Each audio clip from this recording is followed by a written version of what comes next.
this is the hat. So I think this is what you were asking for. Well, heck, It was, because that's what many people said. okay. Oh, we've been So I'll out leave with this out. Rita, decrease separated. Well, we'll let you read it in case anybody asks. In case anybody asks. So here's how the board trying boards. They went up 30%. These are the numbers. This is what we were paying. So yeah, like in December, January. You were saying you thought rates were going up. No, that's, I mean, I was thinking. Yeah. Yeah, so I was kind of trying. This was. This is for roads. And just to be And what do They you? were, back, 20, much poorer, and everything's more expensive and there's more chaos. Better. The mailbox.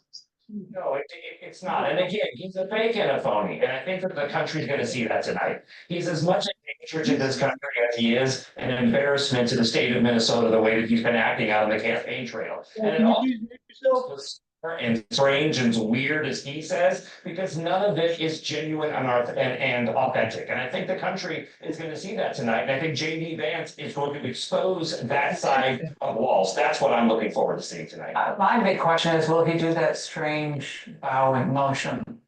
That isn't the oddest thing I've ever seen for an American candidate for national office. All right, panel, thank you. That's it for us tonight. Stay with Fox all night long for coverage. You can even watch the debate. And hear Jeff. Could you guys mute? No, it's gonna go real now.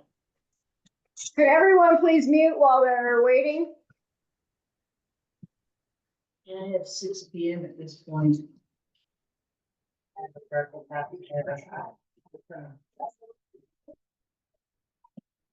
We have all the electronic. Sounds like somebody. Well, I like being the host. Mute. You should be able to. No, it's almost the host. She can grab me. Are you a co-host? She can make me a co-host. Am I- How you doing, Jim? Oh, Okay, it is 6:01 now. So I'm going to call this meeting to order. And it is 6:01 p.m. Board roll call, please. Julie Thal? Christopher Wood. Robin Hill, Stephanie Bolsley, Michael Cornelia. everyone is present. Can I ask if everybody can hear okay? Yes, please. Can everybody hear okay who's online? Thumbs up. Shauna, are you able to hear? Yes, ma'am, I hear you fine. All right, thank you. Mhm. Regarding approval of the agenda, I would like to make a change to the agenda where we do the part-time rates. And then we'll do the sewer afterwards. That way, anybody that's part-time that would like to leave and not listen to all the sewer stuff is welcome to leave if they'd like, okay? So we will make that, may I have an approval of the agenda with that, go ahead. Number 6, it's kind of confusing. We're gonna close the public hearing and we'll return back to the regular session and then make actions, if any. I motion that we change the agenda as described. This is Julie Thal, I approve. Second. Okay, thanks, Stephanie, thanks, Julie, everybody in favor? Aye. All are in agreement. So that takes us to number 4, our public comments. These will be non-agenda items. Each speaker is limited to 5 minutes and needs to identify themselves with their full names and addresses. And we also ask for you to keep it respectful and professional. Otherwise, we will mute you. Is there anyone that has something that they would like to say that is not on our agenda? Go ahead. Hi, I'm Larry Meskill Hi, Larry. with the 184 East Montauk Drive. Okay. I've been a homeowner here for 24 years. And we had a homeowners association back 22 years ago. And there was a meeting up in the old representative around that time. I asked the question, never really got a full answer, as to why Forest Lakes did not consider at that time paving a loop road, not all roads, just the loop road. And I never really got an answer, other than the fact that it was cost prohibitive. So we're part-timers here. We're up here usually around late May through the middle of October. So I've been here every summer for the last 24 years. Now, I know nothing about road repairs, but my personal opinion is that it probably over the past 24 years could have been paved twice. The amount of money that has been spent going out every time there's a rainfall and doing these repairs, and then 72 hours later, the road is as bad as it was before. I have a vocal cord problem, by the way, so sometimes my voice fades. Anyway, that's my comment. So your question, let me just rephrase, is why are we not paving the loop road? Well, I think at this point, 20 years later, probably is cost prohibitive. I think back then, it's something that it should have been brought up to a vote for all the residents at that time, which it wasn't. Or if it was, we were gone when it was brought up. So, but I'll say one other thing, and I'll shut up. And if things aren't great, it's Trump's fault. Well, continue.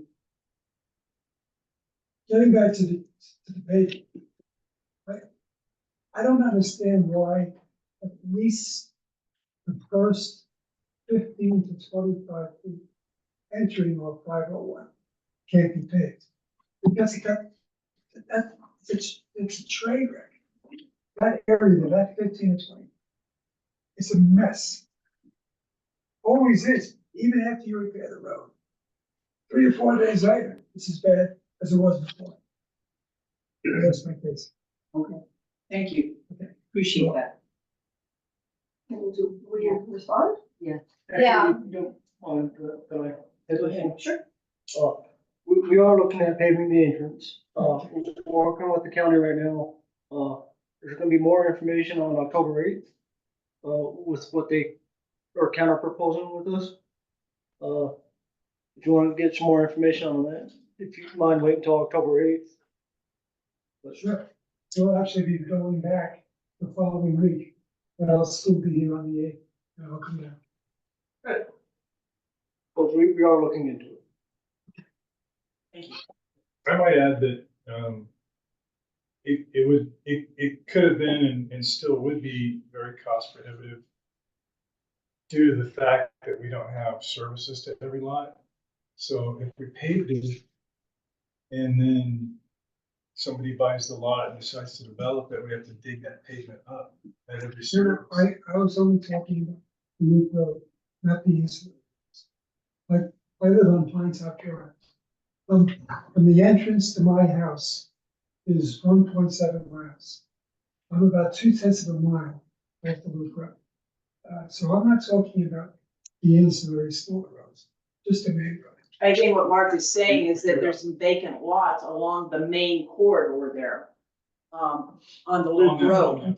So you would see where we would come in and do a sewer tap and then do a water tap on our brand new pavement.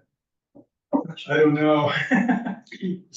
Just a thought. So there's that. Yeah, and I would just like to add too, that even though pavement is a much more hard surface, it still has its own maintenance, which Oh, I has, realize that. another 72, so there's always And something. equipment. Yeah, different equipment, yeah, so But again, it's a once- quandary for sure.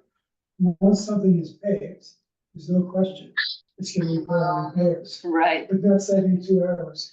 true that. No longer, we hope, yeah. Certainly hope. So, sir, 25 years ago, how did you feel the roads were in the neighborhood? Same as they are now. Same? Okay. Wait, I'll add one other thing, I'm taking up too much time here, but, there was a lot more frequency of road repairs going back 15, 20 years ago than there is now.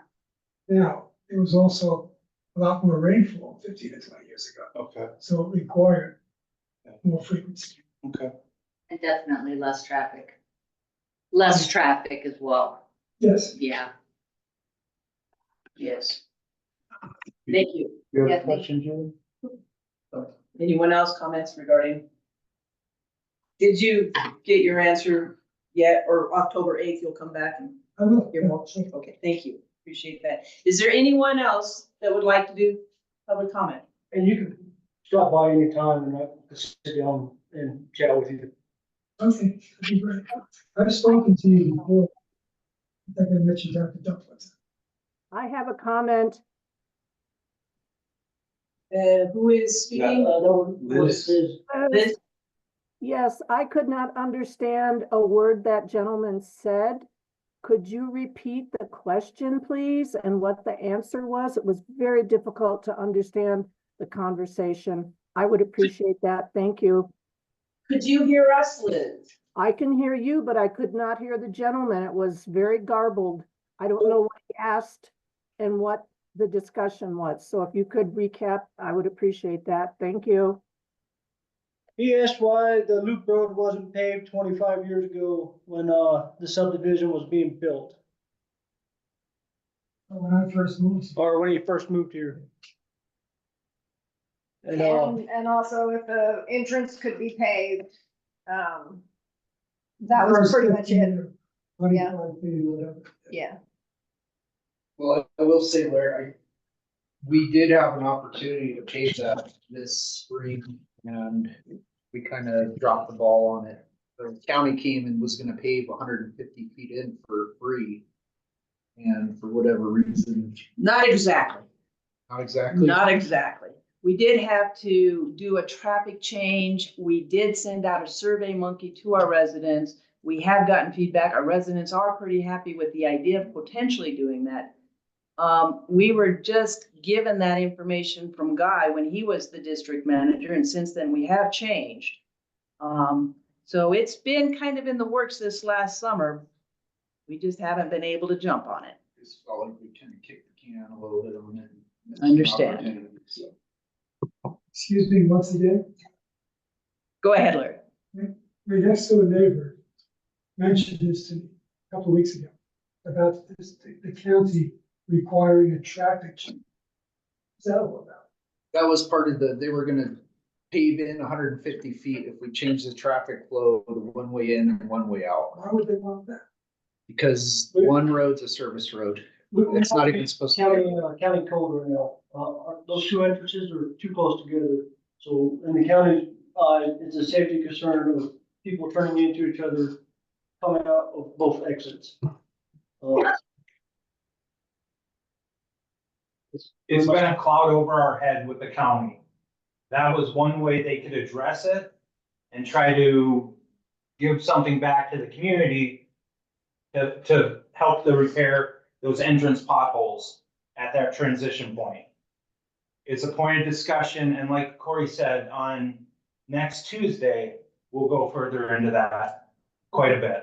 And probably get into a lot of the board members' feelings at that time.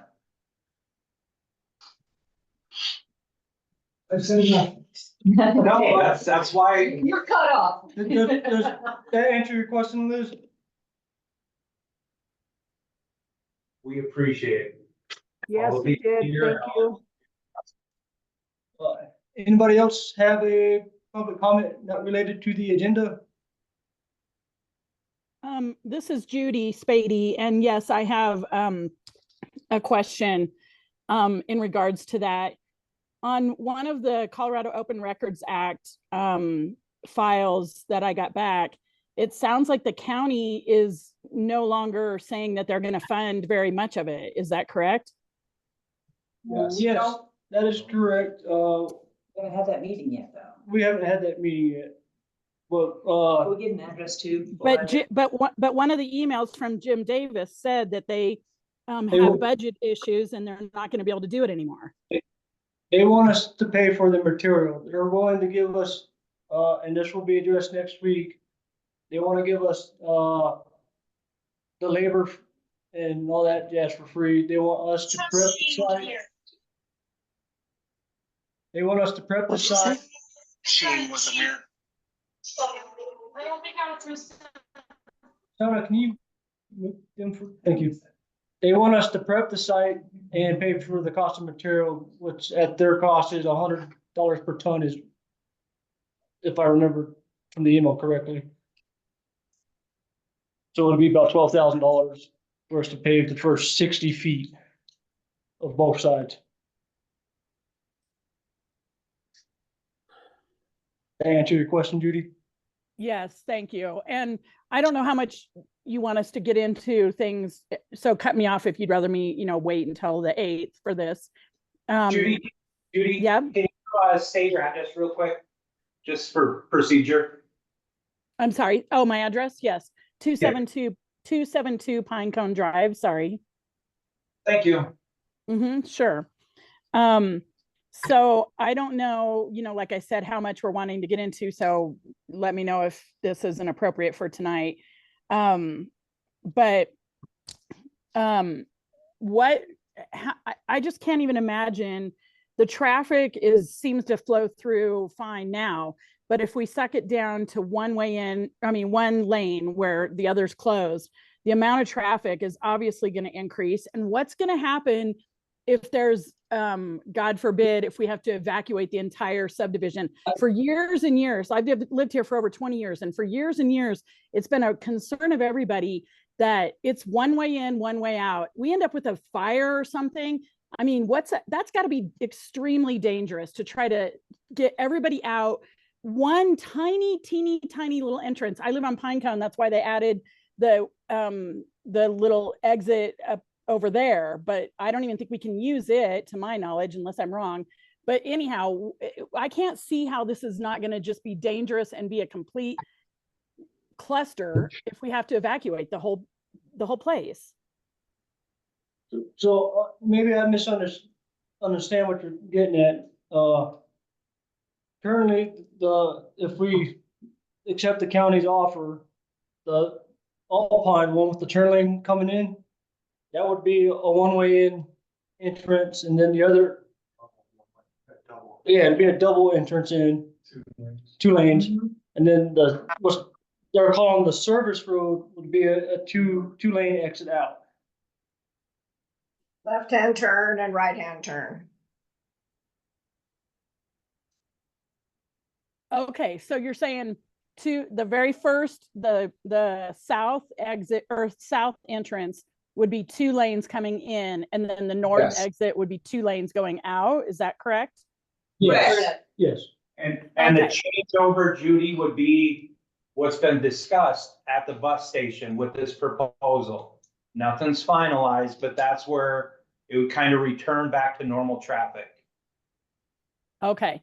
And so I apologize because I thought it was shutting down the north entrance completely and just going to the south entrance and having it be 1 in and 1 out. And I was like, unbelievable, like that. So I'm sorry, I misunderstood that was the case. So thank you for the clarification. That's what the county wanted. I wouldn't even be on the table. That is not, yeah. So I'm glad we were able to get that cleared up for you, Judy. Yes, thank you very much. Okay, anyone else that would like from the public to speak on non-agenda topics? 5-minute limit, please. Well, this is Ally Mifflin. I'm 295 Lakeview Drive, and I have a question on that same subject as to how people that normally enter the subdivision on the service road, how at one point would they be getting up to the loop road to get to their property? So the changeover would happen kind of right there at the bus stop. So I was in contact with the school district, and we got plenty of room to set up a bus lane so the bus and the kids are not in harm's way. But you'd be able to access either side of the loop road from that intersection. Okay, That, So that, it'll that still cutoff be right a- there in front of the bus stop. Sorry, Julie. Yeah, it'll still be a crossover road. The road by the bus stop is still gonna go across over to whatever that other road is, and you can go right up to the service road and go all the way around the loop road. So Okay. it's still there. Yeah, you're not gonna have to go all the way around the loop road to get home. okay, thank you. Yeah, you'd still have that one by the bus stop and the one afterwards, like if you were to go to the mailboxes. Those would continue with the same traffic pattern. Okay. All right, thank you. Whatever it is. Thanks, Alex. Anyone else that would like to speak, non-agenda topics, please be respectful and professional. Sorry, this is Judy Spady again. I didn't quite do my 5 minutes, so would it be possible for me to add on just one more thing? Sure. Thank you. I appreciate that. I know that tonight we're going to be talking about the sewer increase. And so I know there was a survey sent out, but all I would ask is that the board and the staff really plan to give people a little bit more time to give their input so that it's not just tonight. I know a lot of people tonight had to go to volleyball down at the high school. I actually was supposed to go to the high school to watch my neighbor's daughter and wasn't able to because of this. And so a lot of people have, other things going on. Some people are still just getting off work, that kind of thing. So I would just ask the board to please, keep this open for a while and maybe put something on the website, gather more input through, putting out flyers, getting emails, I don't know, other ways to get people's voices than just one meeting tonight where a lot of people can't attend. Thank you. Well, we did give 30 days notice about this meeting.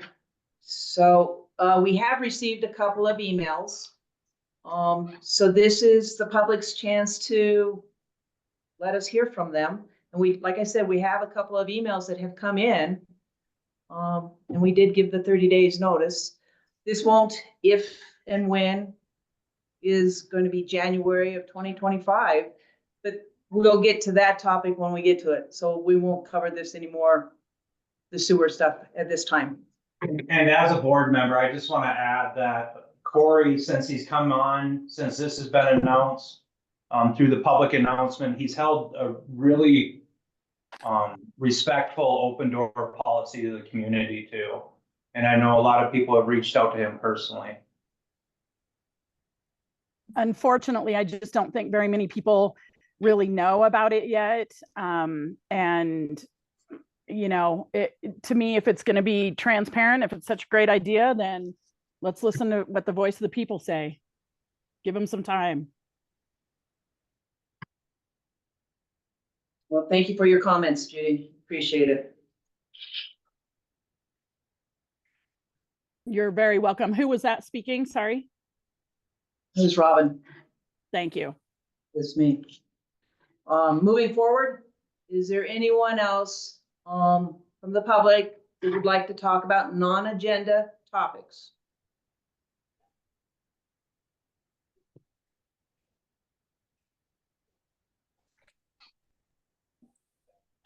Does anybody see anything?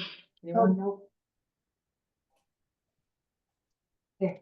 That being said, let's go ahead and go to number 5. We're going to open up the public hearing now, and we will start with the part-time rate. Okay. We have had some discussion about just doing away with the part-time rates altogether. Since that discussion, I've actually looked at every single part-time rate. We have 104, and out of that 104, there's 63 people that should be full-time rate. After thinking about it, I don't think we should punish our residents, especially the ones that are doing what they're supposed to be doing. They're only here 4 or 6 months out of the year. Some of them are only here for 1 month out of the year, from what I found. I would like to just move those 63 accounts to full-time and keep the part-time rate. But on the same note, I did look at other Let me share my screen here so everyone can see this.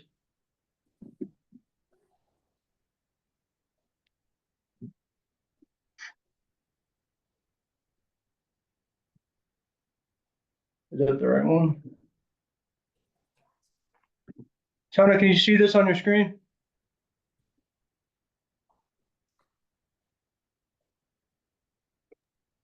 I see your search bar, Corey.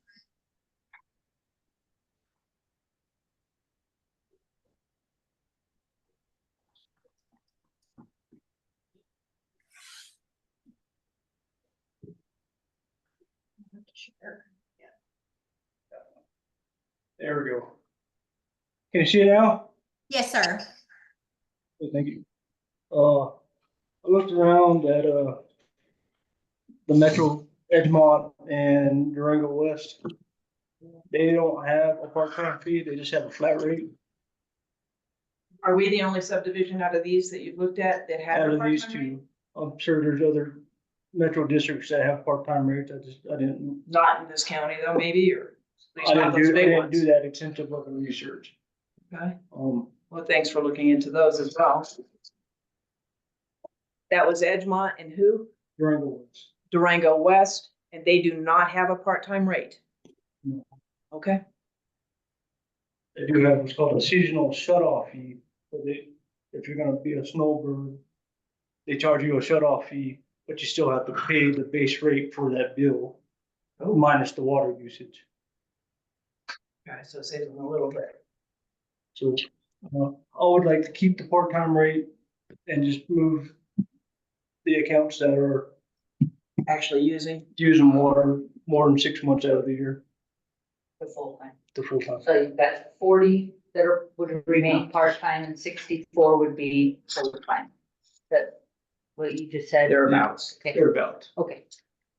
And that way, we're being fair to everybody, not just dropping the hammer on all the residents. Can I, can I ask on the 40 part-time, what's the determination of wanting to keep them on a part-time rate? I looked at their water usage, the bill. And you can see through our program, say Michael, he's only used water 5 months out of the year. The system shows us that up to, when Casella started, so we have 2 years worth of data, 3 years worth of data. He's only there 4 months out of the year versus Stephanie's here 8 months out of the year. And we can prove that there's somebody occupying that residence. So that would take care of the vacation rentals, the Airbnbs, the people that are renting their homes out. And it's being utilized as a full-time.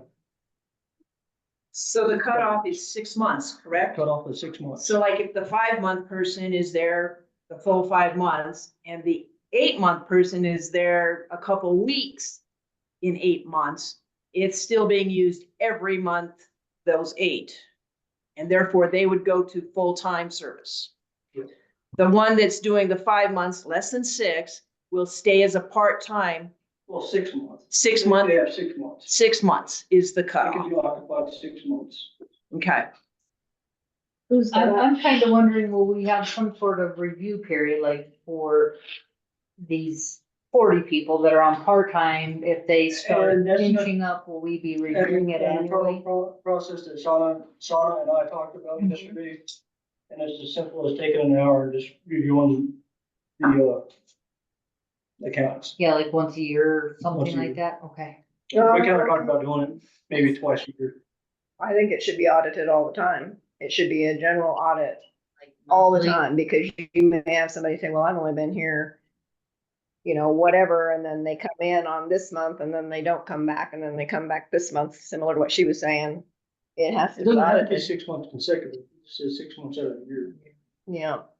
So It's not what you're considered. saying is you would have it, just look at these 40 people that remain on part-time and revisit it monthly? Mm-hmm. How much time would that take to just look at those 40 people? This took me about an hour, and that's just That was because I everybody. having squirrel moments and going back and forth.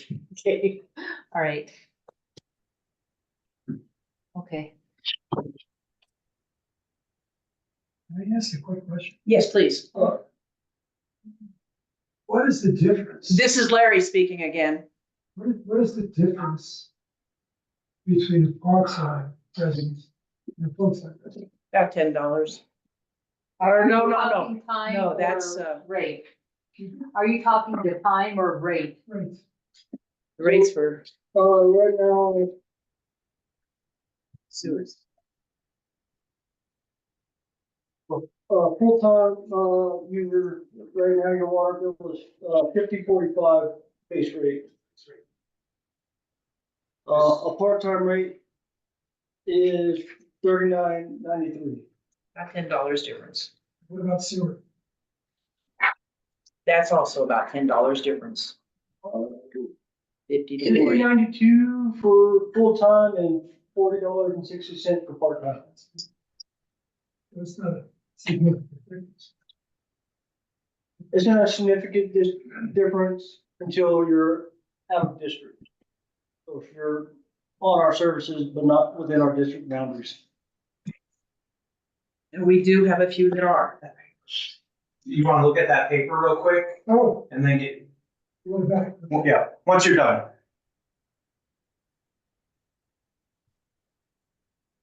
Okay, so public, are there any comments, questions at this time regarding the part-time rate? With probably 60 people going full-time and 40 people remaining on the part-time That's potential. potential.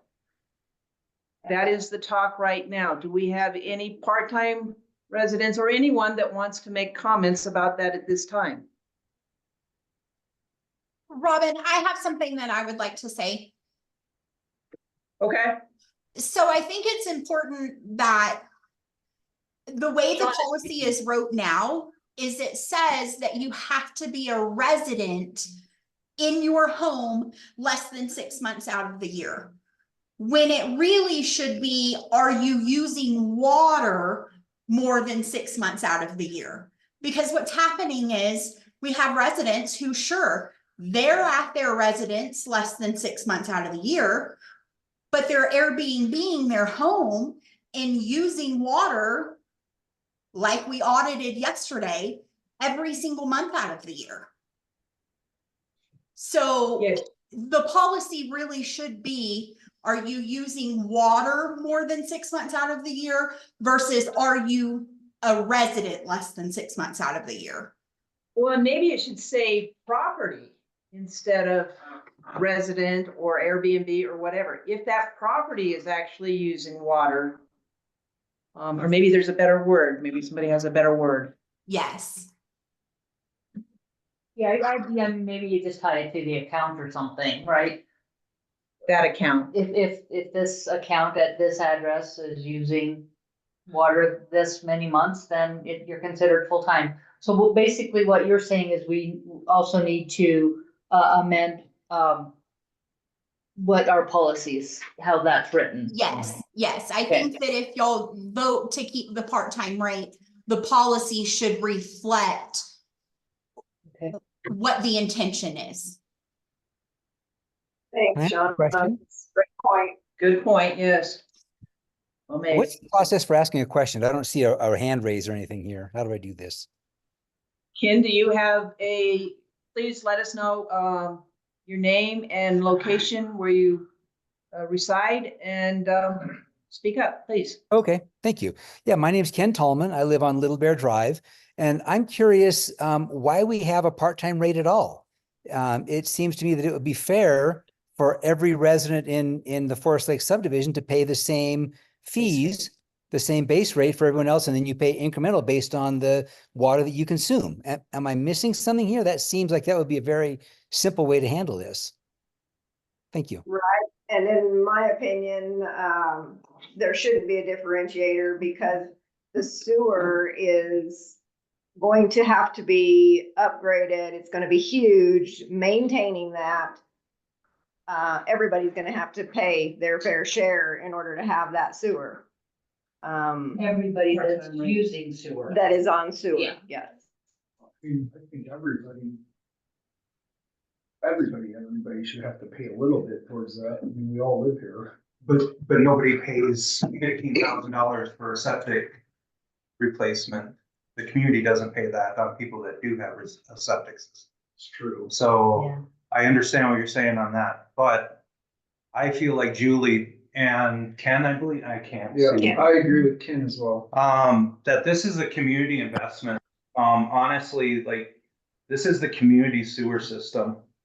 And the fact that, you know, we have, you know, and you're lucky, you're blessed to have it. A vacation home out here still is connected to the same sewer system that needs the upgrades, that needs Not just the sewer, the water. the water, sewer, everything. You know, these are your sewer systems. These are your water systems that need to be maintained, replaced. When we get to that, like, these are huge financial burdens that, you know, this community is going to face. Me personally, I would rather see a discount, and I brought this up before, for low income or elderly before I see a vacation rate or a part-time rate for these utilities. Again, you know, going back to what I brought up last week, me personally, as a new resident here, I don't want to see this become a vacation community that are elderly, that are low income, that our families can't afford anymore. And so if we're giving discounts to vacation rentals and stuff like that, I think it needs to stop. So that's my piece. The other thing to consider is it's not just the residents putting water and sewage into our system, correct, Mark? It's also the manhole covers, everything drains into that. Our whole infrastructure goes into our sewer. You know, the infrastructure is gonna cost us X amount of money. And if part-timers are using it, how come they need to be paying their fair share of that as well? If they're not using it, then the sewer rate wouldn't apply to them. Water, you know, our water system also is aged. It's not the new green thing on the planet. It's old. When we start doing stuff with that, it's gonna be a fairly big ticket item as well. I feel like if we have to run the plant and you pay a part-time fee, it just makes everybody else, I feel like, paying a little bit more for that same infrastructure. Right. My piece. And out of the two districts I compared this to, we're the only one with the part-time rate. Now, I'm not saying there's not other metro districts with a part-time rate. I didn't. Those do are that big ex- ones, though. I didn't do that extensive Yeah. of a search. The three biggest in the county though. And us and those two are the three biggest metro districts. Okay. Gail, did you have a? Part of it was answered by Shauna, that's what I was going to, actually, propose, I guess.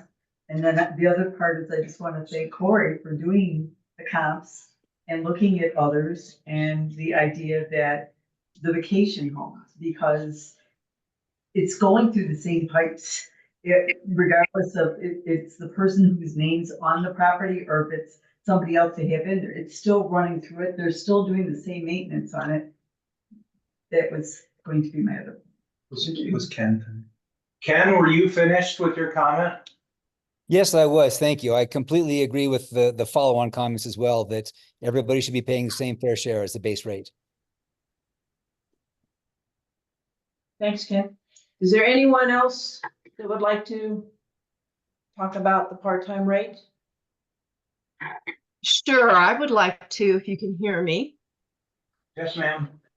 My name is Mary Lynn Herr. I live at 636 Alpine Forest Drive. And I've been a resident here in Forest Lakes for 18 years.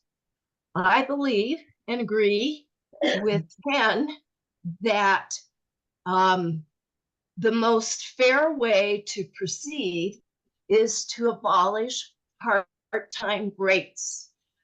People buy property around the county, and they do not have the option to do that. Now, I would understand that if people are on part-time rate, and this is going to change, that they will be unhappy about that. But they should be pleased that they have had a discounted rate for however long they have paid that discount. But moving forward, we need to go ahead and treat everyone the same. And if we do have people that are of low income or elderly and have some difficulty, then maybe we can look at some kind of fund for them. But I do agree with Shauna Johnson that the terminology part-time resident is not appropriate, and that we should be referring to the property and the property owner. And we do have the resources to determine how much is being used by that property. And we do know that we have a number of Airbnbs. So we need to clarify the policy by using property owner as opposed to resident. Abolish part-time rates and have those people realize that they've had a discount for however long they've owned their property. Thank you. Thank you. Yes. I'm Archibald Hall. I live at 73 Little Bear Drive. And I agree fully with Ken Hall and what was said about options for folks in need. But basically, fundamentally, I'm in accord with Ken Hall. Yes. My name's Robert Rushing. I live on 176 East Pine Top Drive. And along with the part-time rate, I was always under the understanding that with that part-time rate, you had a lower amount of water usage per month than the full-time rate. And if you went over that usage, you paid a higher rate for your water usage. Everyone does, yes. Yes, Yeah. that is correct. On a full-time rate, you get 3,000 gallons for the base fee. On a part-time rate, you get 1,500 gallons for the base fee. But then if you went over, you paid a higher rate. Correct. So if you went higher as a full-time resident, if you went higher than the 3,000, instead of 50/45, it would be 55/11. Doing quick math in my head. For the part-time rate, if you went over 1,500 gallons. Board meeting. Michael, can you mute your microphone? Thank you. If you go over 1,500 gallons, instead of paying $39.93, add $6 for that, and that's what you'd be paying. So the tier rate is a little higher than the full-time rate. Did that answer your question? Well, I was just making that point that the part-time people, if they go over their water line, they're paying more than the full-time people for their water. So that sort of balances things out a little bit. For them having a full-time, part-time rate. It doesn't quite work out quite that way. It's when you're over the 1,500 that you would pay the $6 more, which is already $10 less than what the full timers are doing. at that same level, at say 3,000. Does that make sense? So it's still less. In Robin speak, yes. It might. Oh, So it's currently $10 less. you can kind of see it from. That's the resolution, so you can kind of see it from the numbers over here, and I'll show them. We can probably hold off on that until we get to the. Okay. So it's pretty close to about the same price. Just for the part-timers, if they do go over the 1,500. Or less. Anybody else? I may not have made any sense on that one. but- Yeah, I Anyone? was just thinking about why we have the part-time rate, and I think it's because this was just a, you know, when this was developed, it was more just a vacation place. And there weren't as very many full-time residences here initially, and I think it's time to abolish it. You got all the chalets. Yeah, I mean, it was like a, come for the ski hill, I mean, come on. That was our big drive then. I think wrong. And I think America, We're supposed to have, and never got. Right. America was smaller too, like, the people who had vacation homes here were kind of within the area of Yeah, here as well, Like New right? Mexico Yeah, or whatever, yeah. And now, like, again, great, I wish them all the best, I mean, but there's people from quite a ways away now, Yeah, you know, than compared I think we're to. gonna take it away from the public. okay. This. And Larry, you had another comment? Just one quickie. We're not here 7 months out of the year. Okay, just as a matter of principle, I don't think that we should have to pay a 12-month fee if we're only here 12 months out of the year. I just want to get that point. You know, as an example, we pay $20 a month for the roads. If I'm only here 4 months, I shouldn't have to pay $20. I live in Tucson, Arizona. What they do in Tucson, let's talk about the sewer. I call them up and say we're leaving on such and such a date. What they do, they charge us $12 a month, even though we're not using the sewer for the 4.5 months that we're gone. And then I give them a date when we return it. Same thing with the trash. We don't pay for trash while we're gone. I give them a date when we're leaving, when we're returning. When we return, when they start billing us again. So if we're not using some of the services, I don't think we should have to pay the same rate that full-timers have. So that's something like what you described, Edgemont does. Is that correct, Corey? Or Seasonal, the seasonal shut off? They have what's called a seasonal shut off fee. And then on top of that, after they pay that fee, they go shut the water off. They still have to pay the. The basic fee. What he said, I'm just trying to remember what he said. Regular rate is what he said. The regular rate. Upon receipt of written request, meter will be turned off within 24 hours. Upon discontinuance of services, the customer will continue to be billed and establish monthly water and sewer infrastructure maintenance, base water and base sewer fees, and snow plowing fees. Services will be reestablished upon written request, provided account is current. That is that one. Excuse me.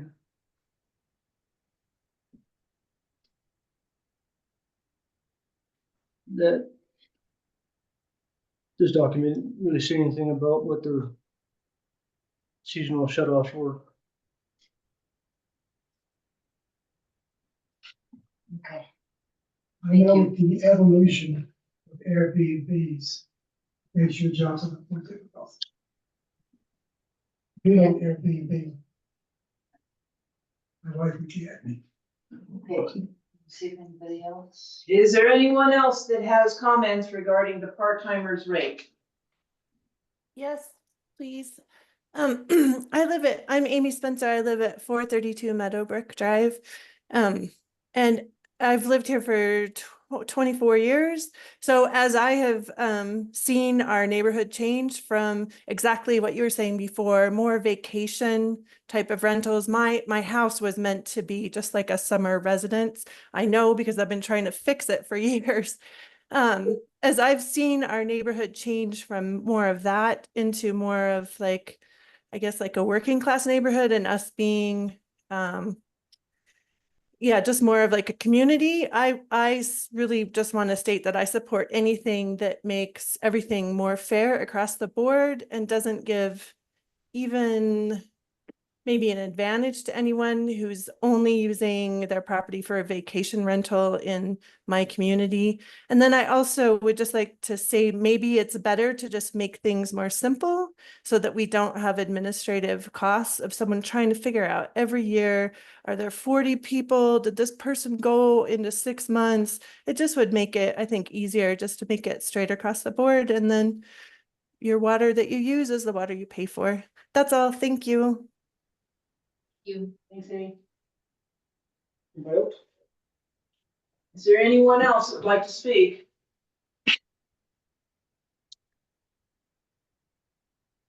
Okay, this will be the board's time to discuss their thoughts and feelings on the part-time rate. So I'm hearing a couple of things here. And what I hear, one is that some of our residents would just like everybody to be flat fee. Not be a part-time. And I'm also hearing that out of about 100 part-timers, there's about 60 that would go full-time as it stands now, the way that they're using it. There's probably only about 40 that are actually considered part-time. Is that what everybody else has gathered out of this so far? Yes. Yes. Okay, so that would mean potentially 40 people could stay at part-time, or do we go eliminate part-time service? I would also add new people coming in, if the part-time does, they don't qualify. If there's other residents that are coming in, that I think we need to eliminate that as time goes on. Well, we urge you not to do that, because that opens us up for some liability issues. Okay, so we either go one way or the You other. can't hold a double standard. Okay, no grandfathering them in.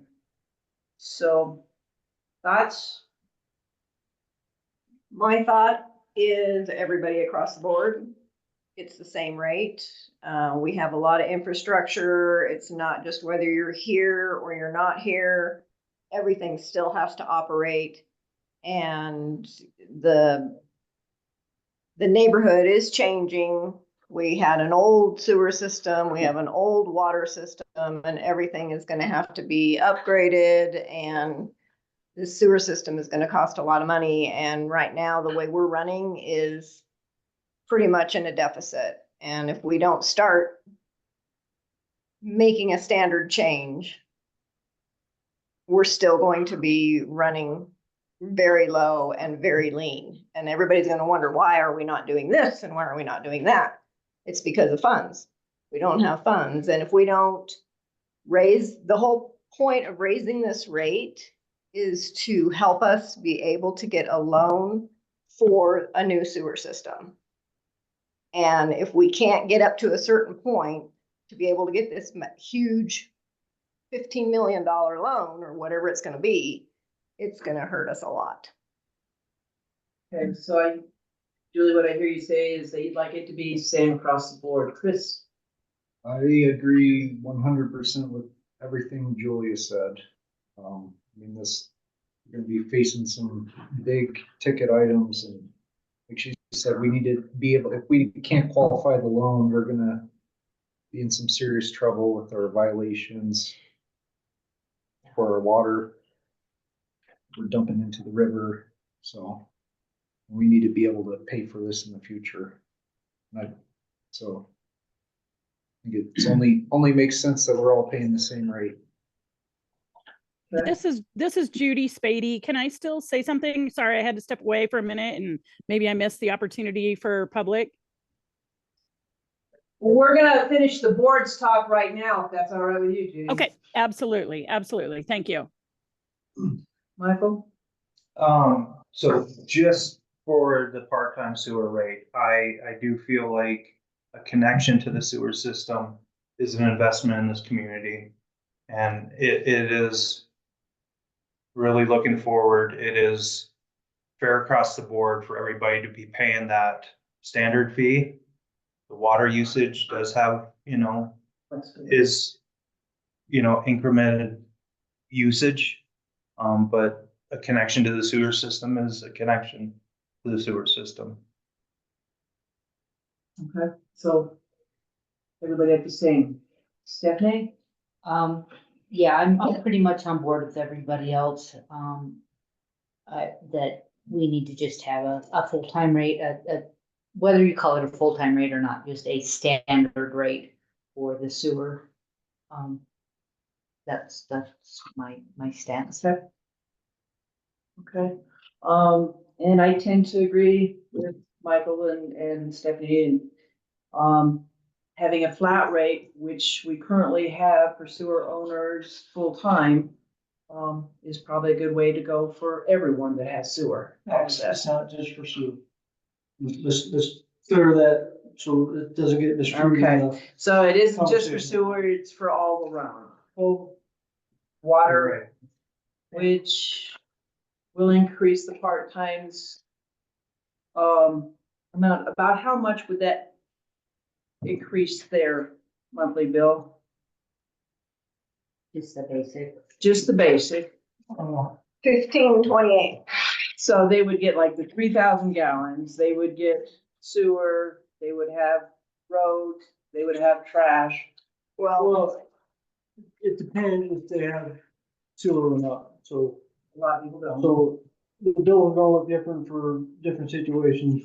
So you're either gonna have water, sewer, trash and road, or you're gonna have, water, trash and roads. Not sewer, mail, stuff like that, yeah. So that's the only thing, yeah. And I believe that less than 50% of the folks here, have sewer.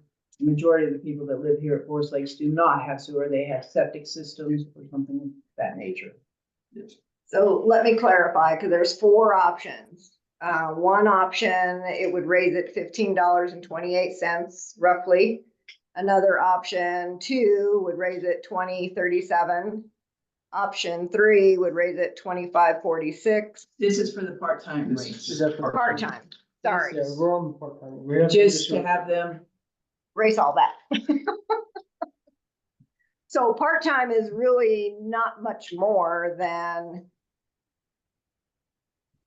the full-time, because you have 50. Off the current rate sheet you have now, Oh, sorry. the ones in the regular numbers. So that's full-time, part-time, out of district, and then this is in districts. Full-time and part-time. So essentially, this block would just be going away and it would be off this tier system. Okay. Well, I don't have those numbers, so. Yeah, That's this is what the water, it would be the same for the sewer fee. Well, it's about a $10 difference. Right now. 20, I think about $20 difference. What is the current rate for full-time right now? For those that have sewer.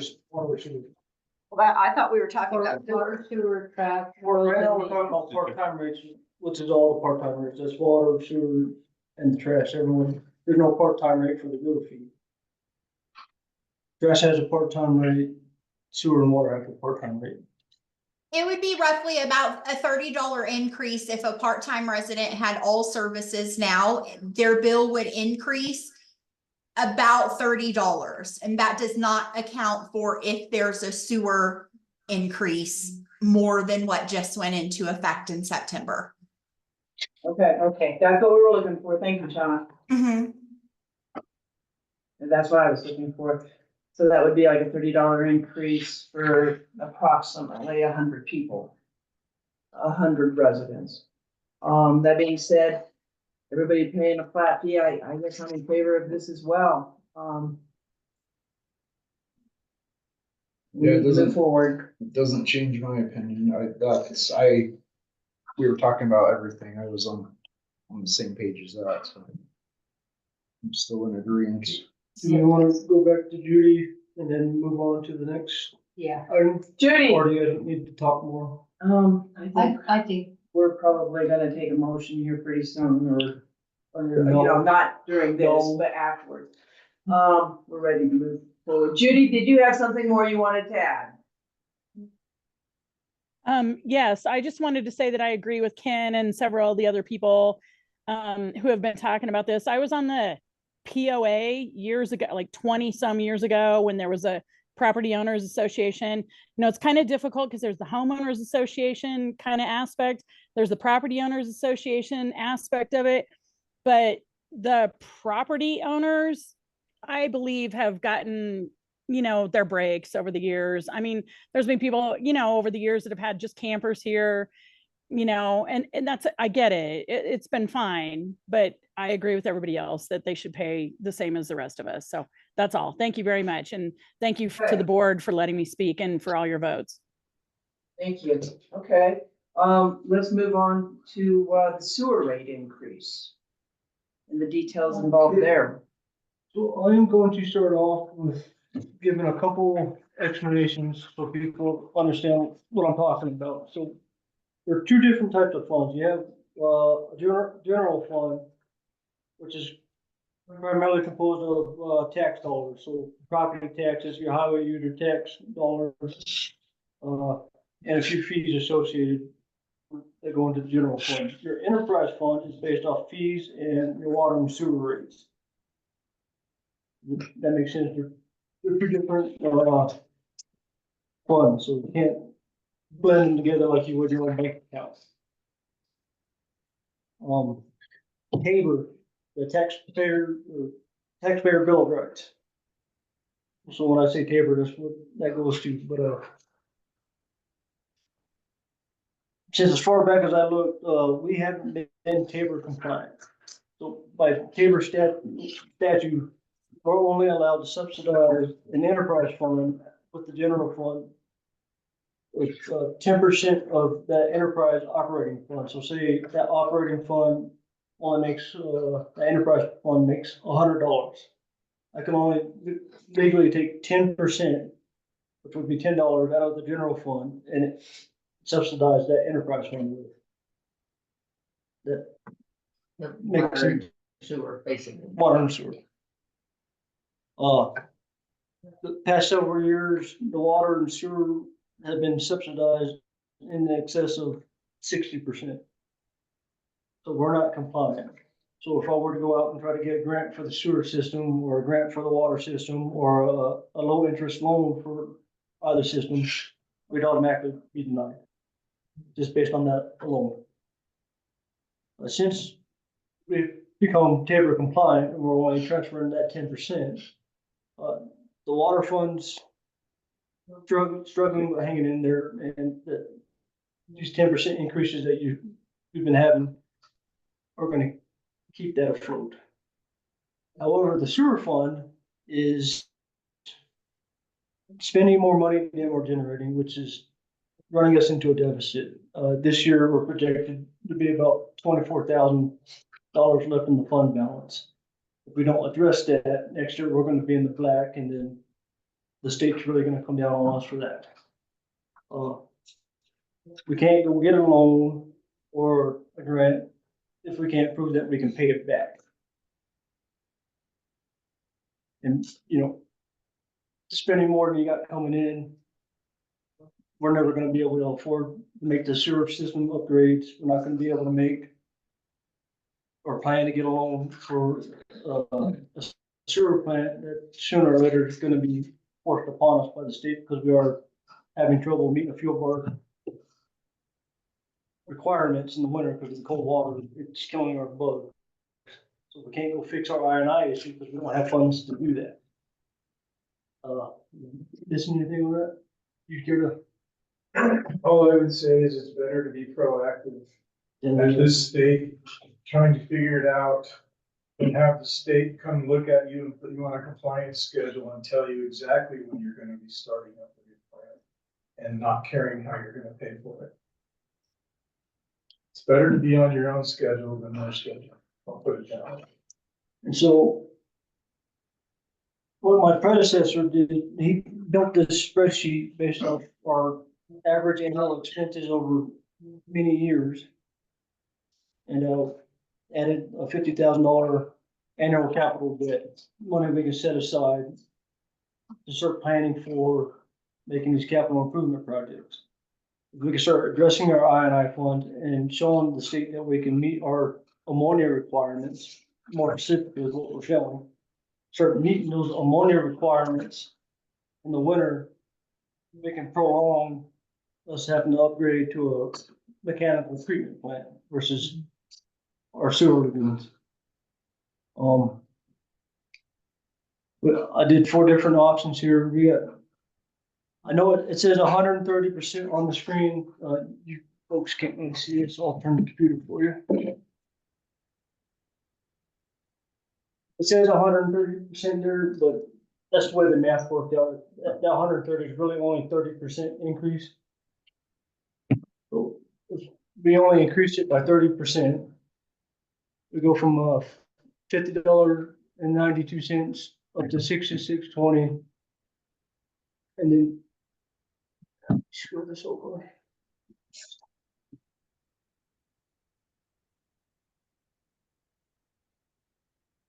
That would generate about $416,000 in annual income, and our annual expenses are about, we'll just call it $460,000. And then you add in your table transfer, which you're allowed from the general fund. Puts us at an ending fund balance of $609. Then you add your annual capital debt, puts us in the hole $50,000. And this one's 40%. It gets us in the positive in the ending fund balance, but it doesn't allow for us to plan any capital. We can't set money aside to start. Same thing, just a little simplified, 40% right there. We can't set aside the 50 grand to start planning for capital improvement projects and getting our fund back where it needs to be. 50% increase brings the new total up to 7638. Generates us about $480,000 in revenue. Gives us an approximate ending fund balance of $70,000. Then you take your capital debt off that, gives us about $20,000.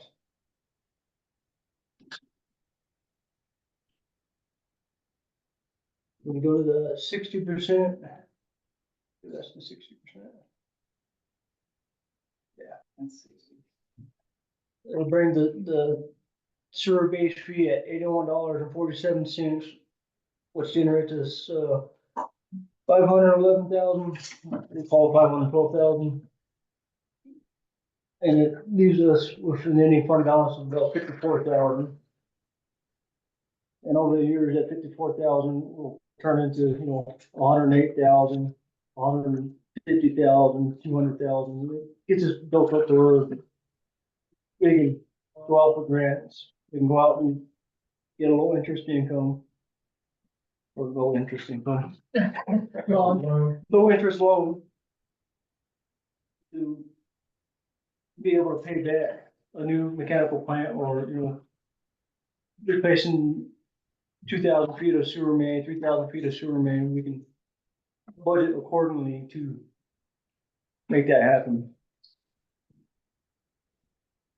Corey, it looks like, these all are, so these numbers you got here is with the part-time residents at the full rates. It's all at the part-time resident rate or all. I'll put the part-time resident rates back in there per Robin's request right now. Okay. But I can change it. Cause this one's got it, we're all the same. Yeah. Yes. Okay, so these show, we actually will have quite a bit more than, cause Well, what is that, your if 50%? we go to the full-time rate. Yeah, if we go, yeah. Okay, I'm wondering why the numbers were different in our packet. That was, I said, let's show it with how it is currently. So we have currently part-time. Cause what he's showing right there, is that the 50%?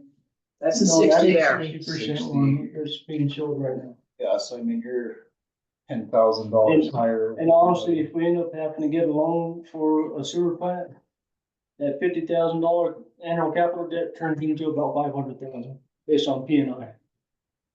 Principal and interest. Yeah, so I think that maybe is a good thing for, to bring into the discussion is the cost of doing what we're eventually going to have to do. Like how much did Edgemont Ranch charge or have to pay for a mechanical plant, which they just did this year, last year? Also 4 years. Yeah. I mean, Half as much as we're. right, I mean, I'm just thinking, is it beneficial for people to hear these numbers? Yeah, it ended up being 9 by the time it got built. Part of that was the state. That's 9 million, right? Yeah, so in the year and a half it took for the engineers to go back and forth to the state, we gained $3 million worth of cost. So once you start down that process, you need to have an initial number in mind, but realize that it could end up here. Could end up by the time you get done. Especially now with the cost of inflation, everything's pretty much tripled or quadrupled in price. Right. I'm just, think it's kind of an important thing for people to know, part of why we need to do a rate increase. And part of this too, certain loans that we get through the state, they have I forget what the clause is, but they want like all American steel, like they want the majority of what you can get in the United States, from the United States. Yeah. And you have to end up paying Davis Bacon wages, which is insane. One thing I was thinking about today regarding this increase is we have not come up with a long-term plan as to how we're going to pay for this sewer. And this is a start, but This gets us moving in the right direction. but this is not, what are we gonna do next year? Do we keep it the same? Do we have to raise it 5-10%? We need to understand how much this is gonna cost us in order to have a long-term plan as to how we're gonna get to where we're supposed to be. And honestly, what really needs to happen outside of this rate increase is our last rate study that was done was based on bad information. It was based on that Tabor violation where we're under. We need to have a financial model built, which I'm currently working on with San Juan Engineering. And once we get these rate increases done and we get a year's worth of information on the new rates, do a new rate study. Or we might even be able to do the rate study before we have a year information.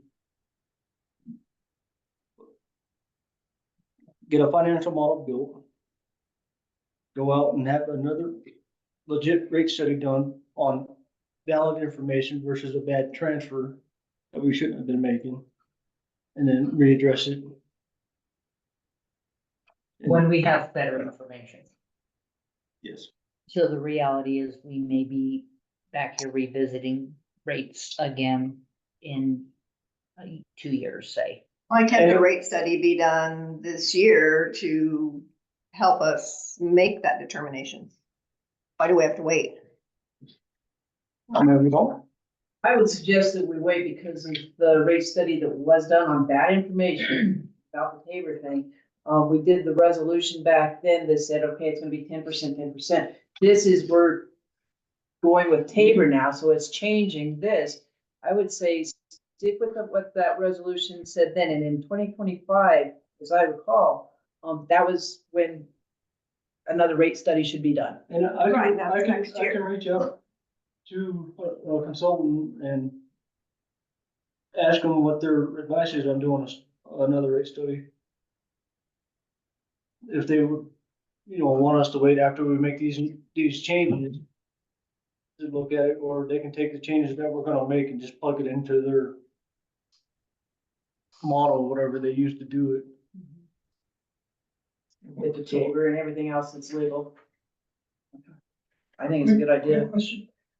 Go ahead, Larry. How many total homes are there in Forest Lake?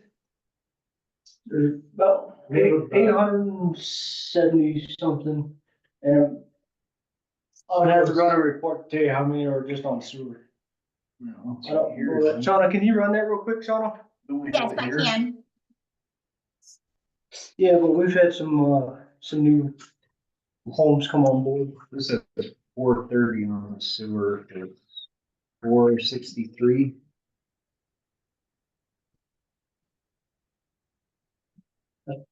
That's pretty close to average. We've had 800 some. 8 new homes being built. Yes.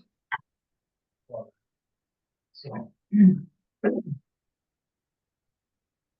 There's approximately 800. There's approximately 170 something houses, 460. and there's about 460 that are on the sewer. We have about, yeah, that was right. We have about 477 homes on the sewer as of now. And we have 105 that have availability for the sewer that aren't developed or connected. 100 and how many? 5. They have access to it, but they've not built their locks. I might add that Corey will have a much clearer picture of what our budget actually does look like, since this might be the first year it's actually getting real numbers put into real places. And so they'll go off what Mark's saying. Previous year's budgets were kind of all lumped together. So operating supplies covered everything pretty much. And it'd have some, let's see, like $300,000 in there. We have since then, you guys adopted the new budget format and broke out the budget. So it's not just operating supplies, it's, dust mitigation, chemicals, fuel, it's all separated out, so it'll give us a more.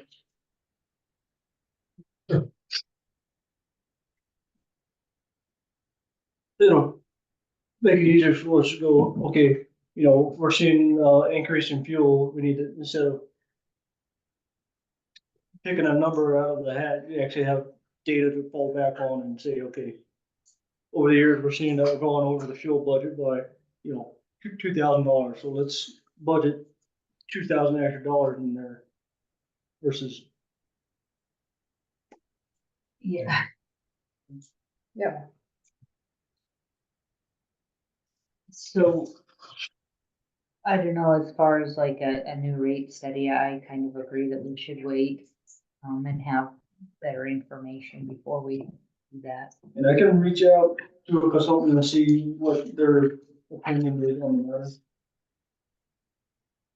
So help me understand what we need to wait for, what information do we need to wait for? For us to actually, because now we're using the Tabor laws, rules, to actually be putting money that goes in there instead of like going and making a journal entry and saying, let's transfer from the general and make this work. Let's actually have the sewer pay for itself. So those that are using sewer will be paying towards that to make it self-sufficient. So that we're not just borrowing from Peter to pay Paul.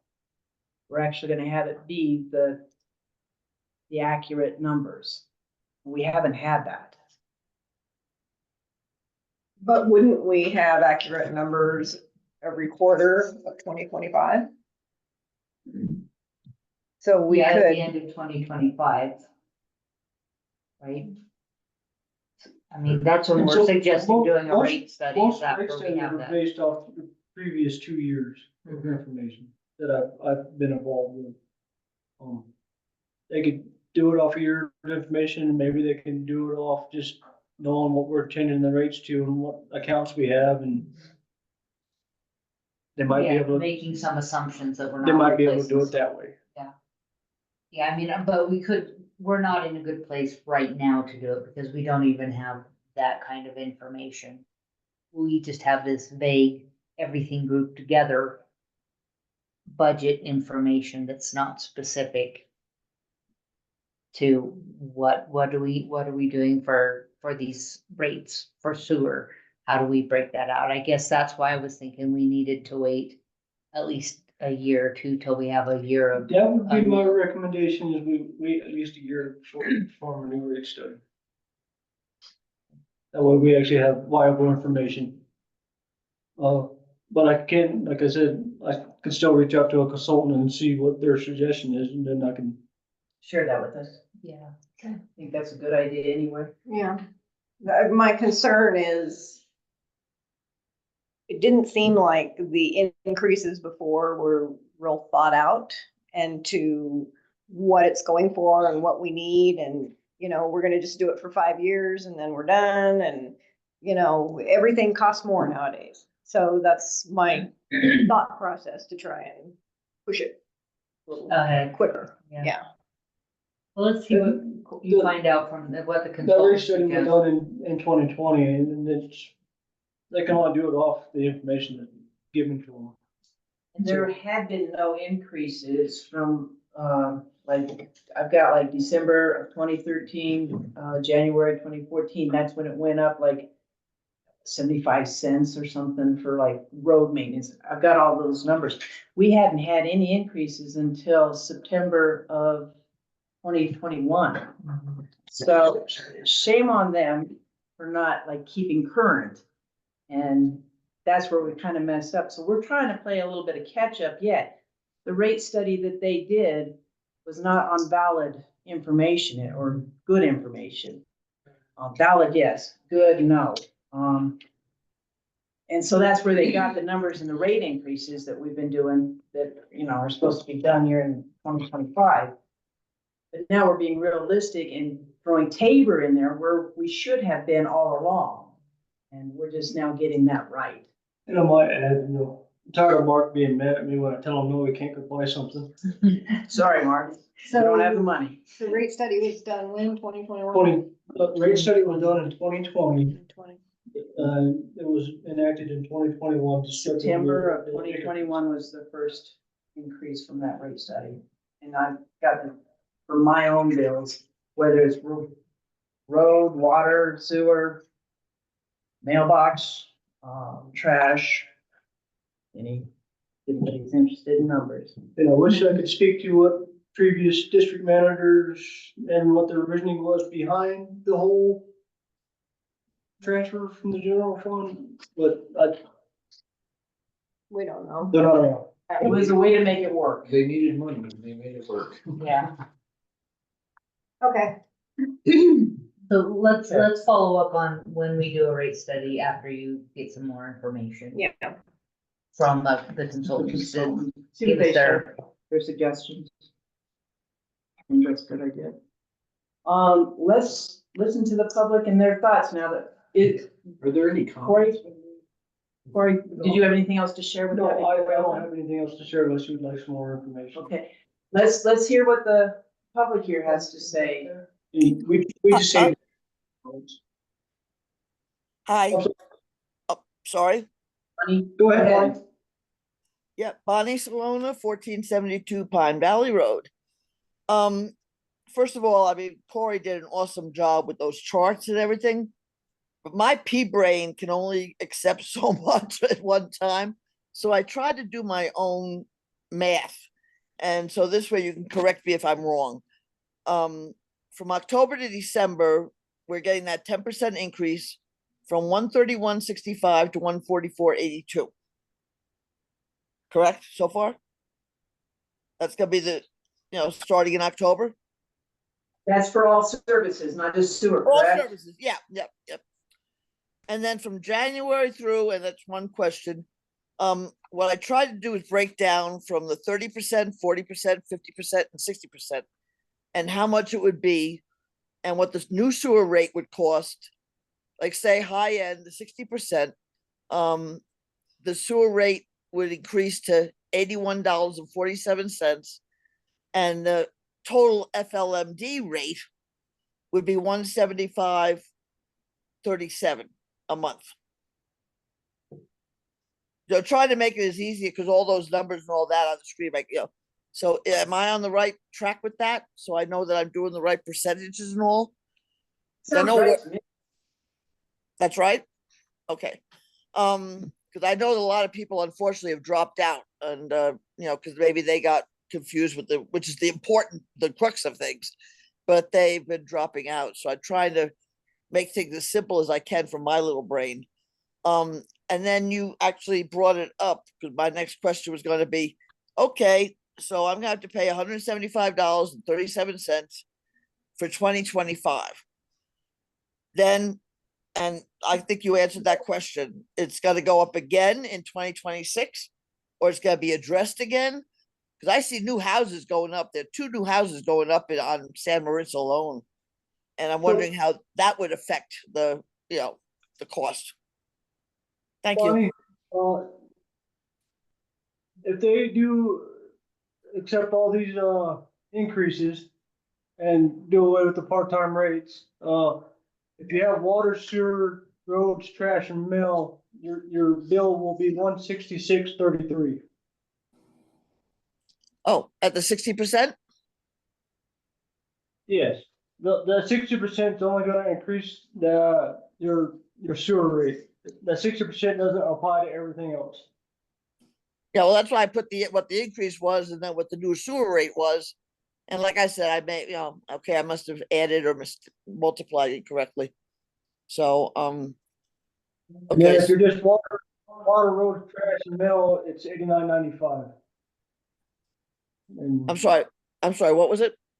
It's just water, roads, trash, and mail, and you don't have sewer. Your base bill would be $89.95 on top of if you break your water tier and go up into the next rate. And that's based on what percentage increase? I had I'm sorry, I had it on the 60. Go ahead, sorry. This one's based off the 60. That's without sewer, correct? Without sewer, 166.33 with everything. That's everything. $89.95 is for those without sewer. Without sewer. Still, and across the board, 16. Wait, never Sewer mind. is $77. Okay, now that being said, and I believe it's addressed, what's gonna happen at the end of next year? Are we gonna have another 10% increase next October? And then another? 10% increase, its final date is September 2025. After that, there are no scheduled increases. Well, After that, we don't. we are talking about going out for another rate study. And depending on what that rate study suggests us to do, there may or may not be more increases or no increases. It just depends on what that new rate study says. That answer your question, Bonnie? Yes, it does. Thank you. Corey is correct saying that it will end, the 10% will end at the end of next year, but the board has to look at operating expenses. So, we don't know what's gonna happen in 2026. Just being up front. Okay, well, as one of the members said, 81-year-old senior citizen on Social Security. Unfortunately, the Social Security increase doesn't increase with that. We're getting a whopping 2.5% increase next year, Social Security. So it might be a hardship on us seniors to keep up with the thing, because unfortunately, I mean, I love living here. I love you guys and I love my neighbors, but if I have to end up my rent going up every year, it may just knock me right out of the park. I may have to leave. So I'm just saying me. I'm not saying every senior citizen that lives here, but there are people on limited income and who, I don't own, I rent. So, maybe it's also different between an owner and a renter. So I'm at the mercy of my landlord and you guys and God. So, anyways, that's my input. Thank you for listening. Thanks, Bonnie, appreciate that. Looks like Ken also has his hand up. Ken? Yes, thank you. Ken Tallman, 84 Little Bear Drive. First of all, thank you for all the hard work on these spreadsheets and coming up with the various options and analyses. Very helpful for us to be able to see what's going on. And it's unfortunate that we find ourselves in this difficult situation due to decisions that were made over the past many years where we didn't keep up with the expenses. But I think we all understand that right now we're in a situation where we're in a world of hurt, and it's going to cost a lot of money to upgrade and fix our sewer system so that we can continue to live here. What the worst possible scenario is letting the state get involved and have them dictate to us what we have to do for the future of trying to fix this. So anything that we can do now to increase the rates, and I know it's going to be hard for a lot of people, but I think we have to do that in order to have a flourishing and successful community here for us. So I just want us to all keep that in mind, that if we don't take some really difficult steps now to try and get financially back onto a solid footing, we're going to be in a world of hurt if the state steps in and starts telling us what we have to do. That would be a disaster.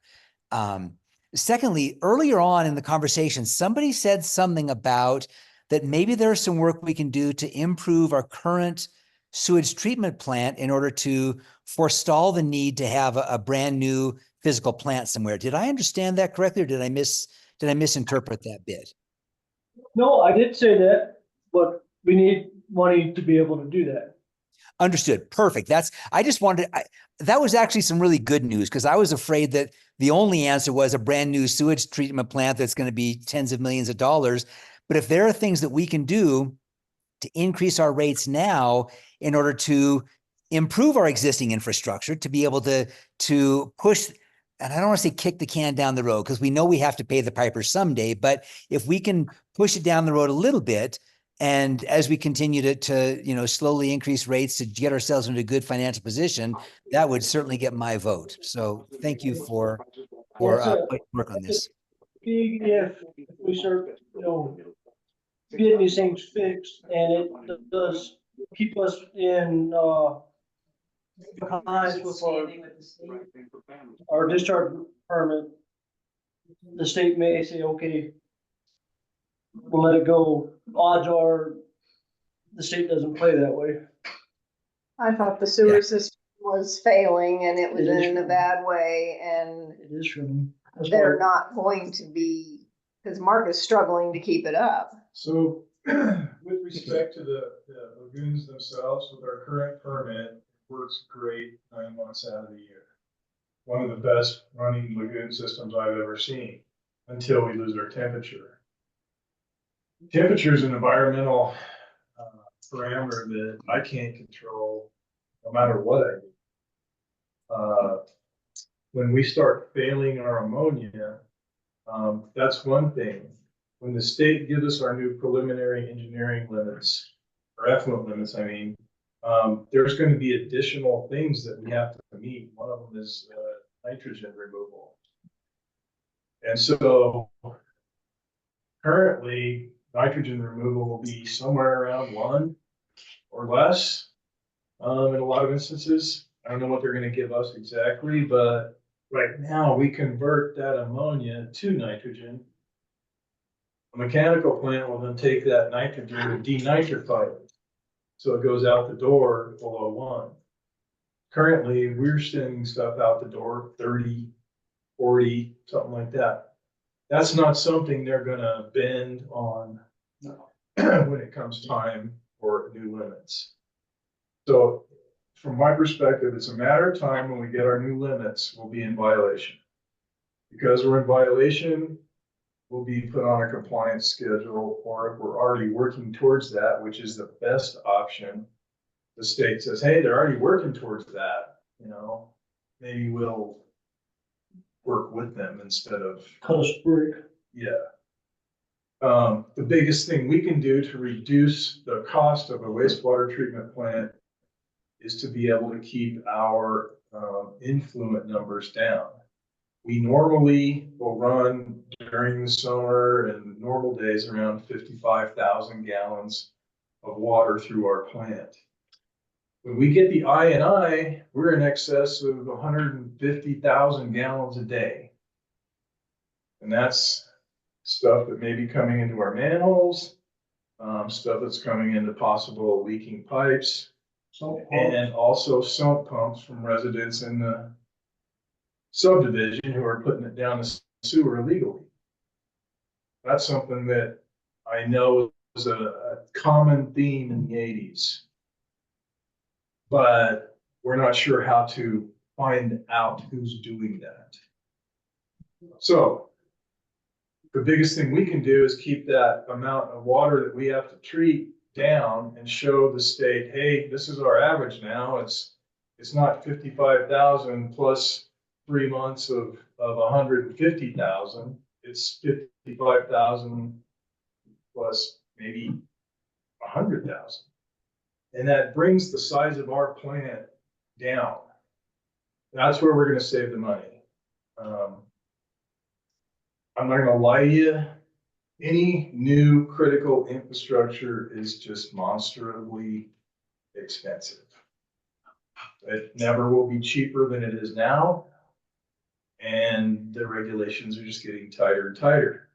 So when you look at these things down the road, you want a really good engineering firm on board who gives you the option of maybe a tertiary process that you can develop later on if you needed to for phosphorus or some other things that they're clamping down on too.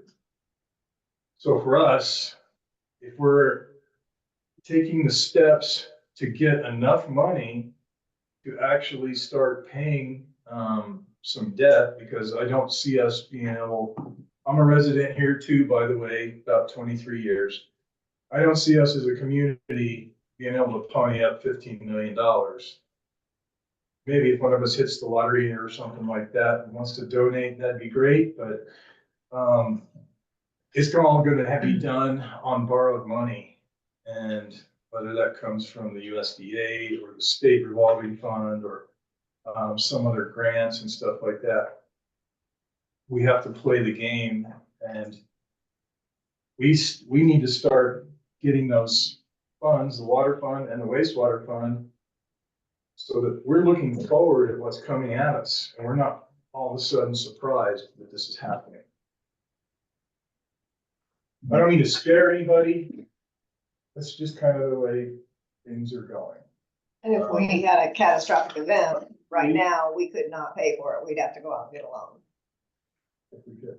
Yeah, if we could, yeah. And how we pay for that. Thank you for your time. Thanks. Oh, thank you, Larry. I think that Amy has a question. Amy? Yes, again, I live on, Meadowbrook. I just wondered, well, first, thank you very much, for doing your due diligence. I mean, that's part of why I popped into this, is just to, make sure that, like, you guys are thinking a lot about how this will affect people like Bonnie. And you know, if you raised my sewer 60% 10 years ago, I would be in big trouble. You know, I think there's a lot of people that live paycheck to paycheck around me, so that, you know, that's really a hardship. However, I do understand, like, we need to do this, and I really like having sewer, and I don't want the state of Colorado investigating us. What I did want to ask is, how does our sewer rates compare with like Edgemont or some other kind of equivalent subdivision like ours? Are we on the low end? Because I'm hearing you say that we didn't have increases. Like maybe we had an increase in 2013 or 2014, but not since then. So can you just tell us like how normal or abnormal we are here in Forest Lakes? Thank you. So I don't know if you can see this on your screen, but Edmont's fee is $70 a month, and they do or let me rephrase that, I'm sorry, $70 for a maintenance fee. Then they have a $25 base rate user fee. So $95. Is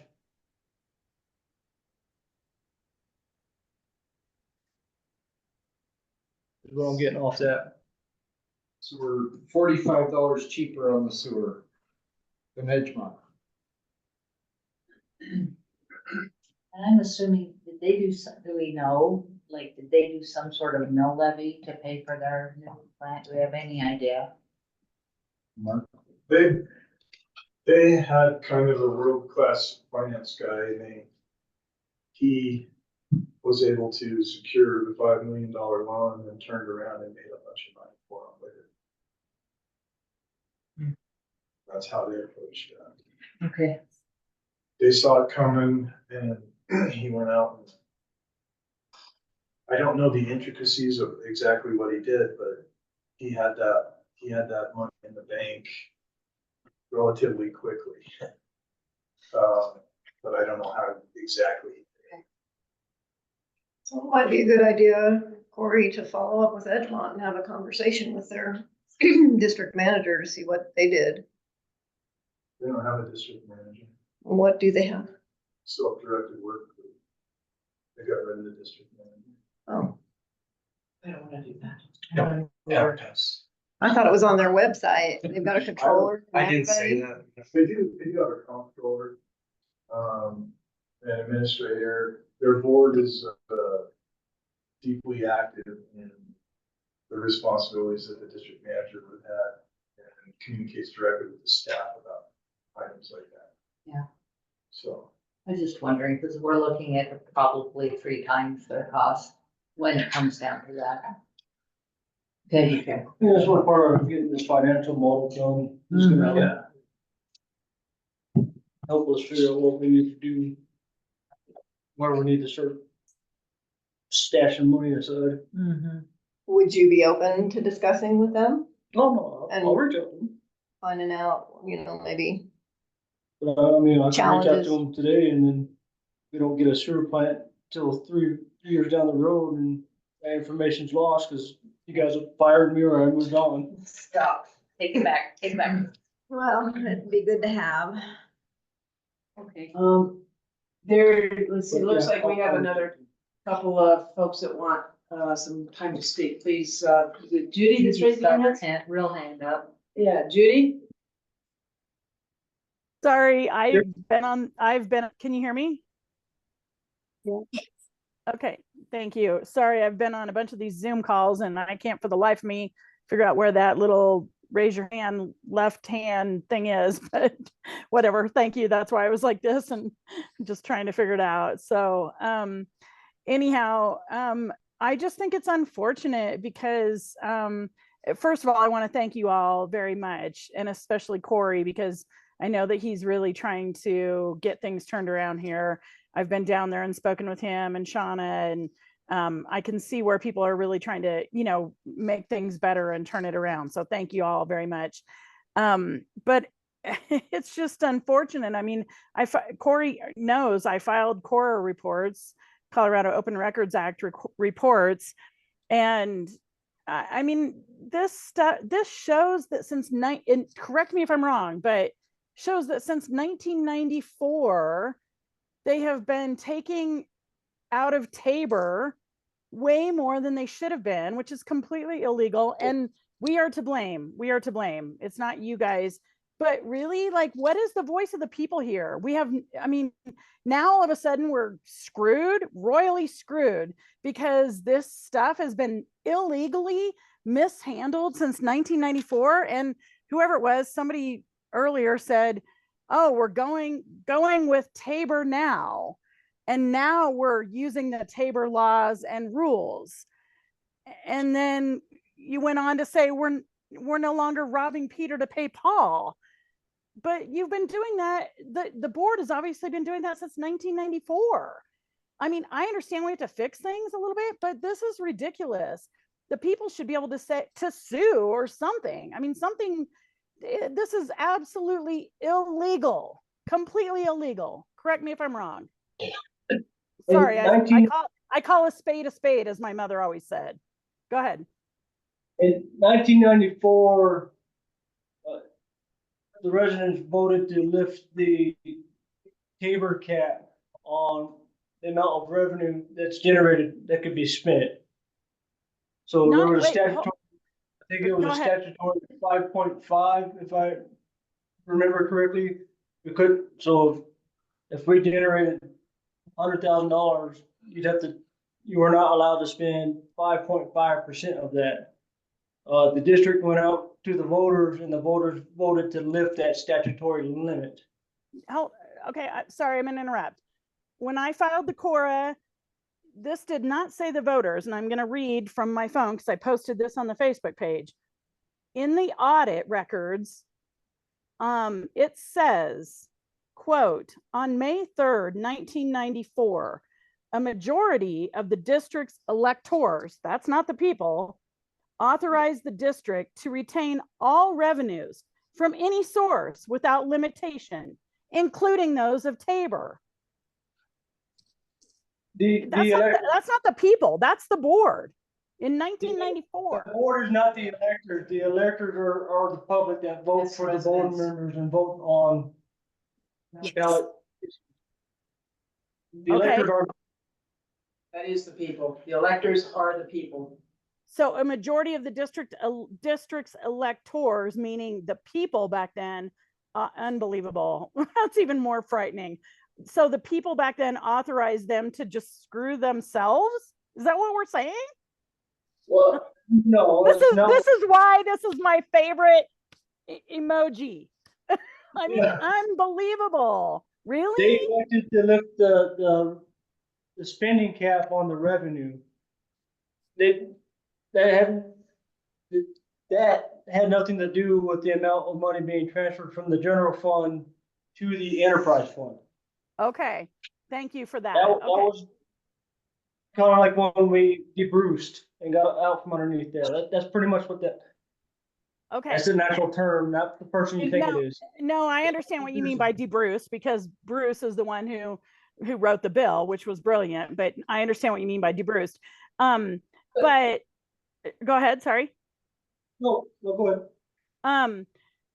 But then on the other hand, as you guys have been talking about, and the document that's on the webpage shows that, the document that's called Sewer Rate Increase Information shows that 63% in 2022 came out of Tabor was illegally subsidized, and 64%.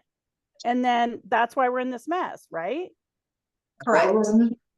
But that wasn't that wasn't the people. That was the board, right? That was previous management that does the budget. And then but doesn't the board approves the, sorry to interrupt, the board approves the budget, correct? Yes. But so the board in 2020, so the board in 2022 and 2023 was insane, I guess. we were not informed of that. Because I was previously on the board in 23 and in 22. The district manager sits down here and briefs the budget and goes, this is what this is, this is what this is, this is what this is. And never says anything about how much money is being transferred from the general fund. On this new budget format, it actually has a Tabor tracker in there where it'll tell you exactly how much is allowed to be transferred. And then there's an item in there, because all the revenue's been separated out. The revenue's not lumped in together anymore. It'll say we're transferring out of the general fund for Tabor of 69,000, 50,000, 40, whatever it's gonna be, based off projected income for 2025. Does that make sense? Okay. So if we're projecting, $700,000 in the water fund, take 10% of that, which would be 70,000, and that's what would be allowed to be transferred. And that's in the budget spreadsheet that is going to be as transparent as I could possibly make it. So I'd like to say something, Judy. Corey and the previous manager, the predecessor to Corey, Shauna, Corey now, they've all worked extremely hard to get this budget balanced, to get it to where everybody can read it and see where everything is. When I came on as a board member a year ago, I had no idea what was going on. And that's probably what has happened in the past. The board members really didn't know. They were going off of what a district manager's said. I don't know. I'm just saying. But right now it's in a good place. We've got a good board who's making great decisions and an excellent district manager and excellent office staff and road maintenance, water, sewer. The whole district is in a good place right now. And I think it's just going to go on to improve moving forward. Which is good, but yet over the long run, the people have paid the price. Taxation is theft, and sorry, but we've all been robbed. So in full transparency also, when we first, as in Julie and I, and a person who's not on the board anymore came on board, we did attempt to transfer money from the general fund to this sewer and water fund. That's when this whole deficit was discovered. And we were informed by the lawyer and guy at the time that we are not allowed to transfer that money. And that's when we found out about this Tabor 10%. And the funds that we transferred over to get back into the positive returned back to the general fund. So we've been dealing with this. I mean, as soon as we got on board, and you know, one's now the manager and one's the president of the board. When we discovered this issue, we tried to correct it. And that's all. I think it's no excuse for 20 years in the past. It's an example of what we're trying to do today. And I understand what you're saying. I really do. We're just trying to fix it today, and we're trying to make this community and the infrastructure thrive moving forward. I understand your frustration. This is Bonnie. Well, hang on. Sorry, Bonnie, just real quick. It's the fault of the people. It's the fault, myself included, as I said today on Facebook. I mean, it's our fault too. We should have been paying attention to this. I've been trying to hold the feet to the fire at the federal level, the state level, the county level, the town level. I mean, we can only do so much. We only have so many hours in the day. And for us to have to attend these meetings and then find out that, sorry, that crap has been going on illegally for decades with our money. It's just, and again, I don't blame you guys. Again, I don't blame you. I'm not trying to shoot the messenger. It's unbelievable. And this is Bonnie again, and I can't say enough. I'm sorry to interrupt Judy and the board, but I feel that this board, I've said it before and I'll keep on saying it, is the best board that has ever been here. I've been here for 16 years. And whenever I go down there, if I have a question about anything, I go down there and I talk to Tom Corey or whoever's there, Shauna, and they are more than happy to help me in any way, shape, or form with any questions I may have. So what's happened in the past has happened. I'm sorry. No, I said, or if you need flour, right, Bonnie? Yeah, right. Hey, I have some left if you need it. Sorry, yeah, inside joke. But yeah, I mean, I can't thank you guys enough. And I'm sorry that you're suffering at the hands of previous boards and they're they may not just not know what they were doing. I'm not even blaming them. I'm not saying there's anything going on undercover or anything like that.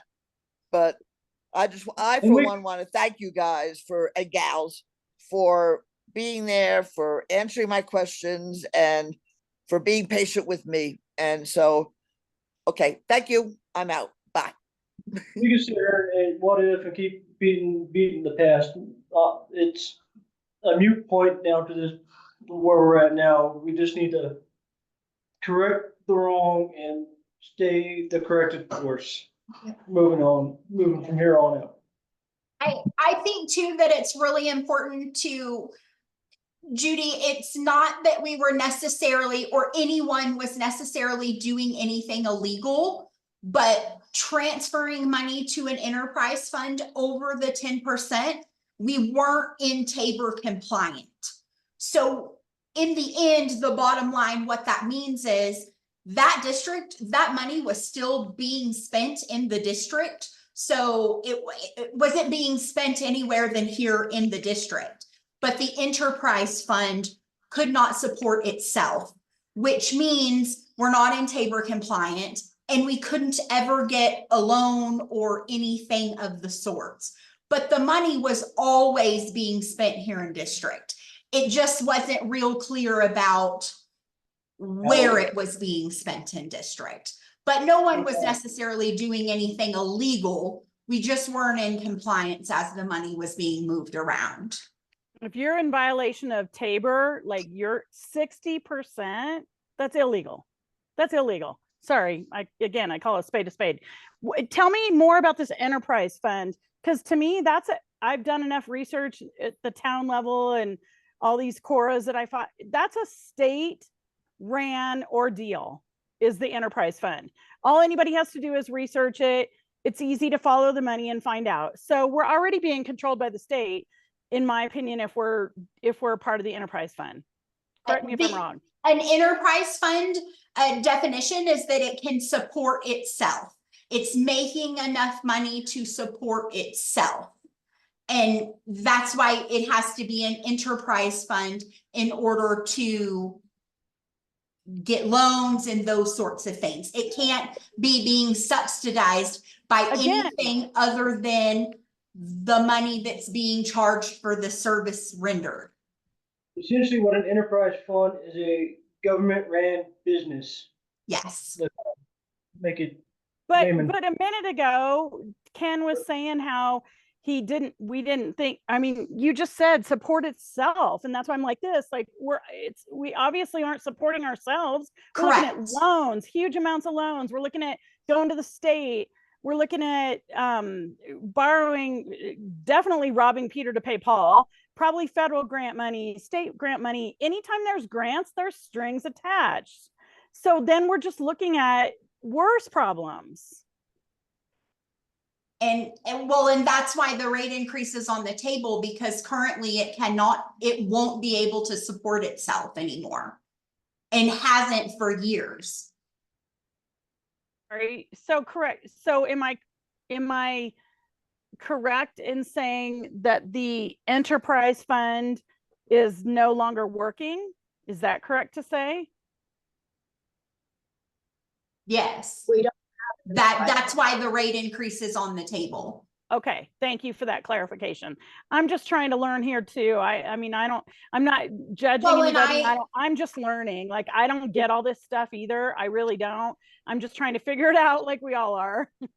It's a failing enterprise fund right now, and that's going to get us in trouble.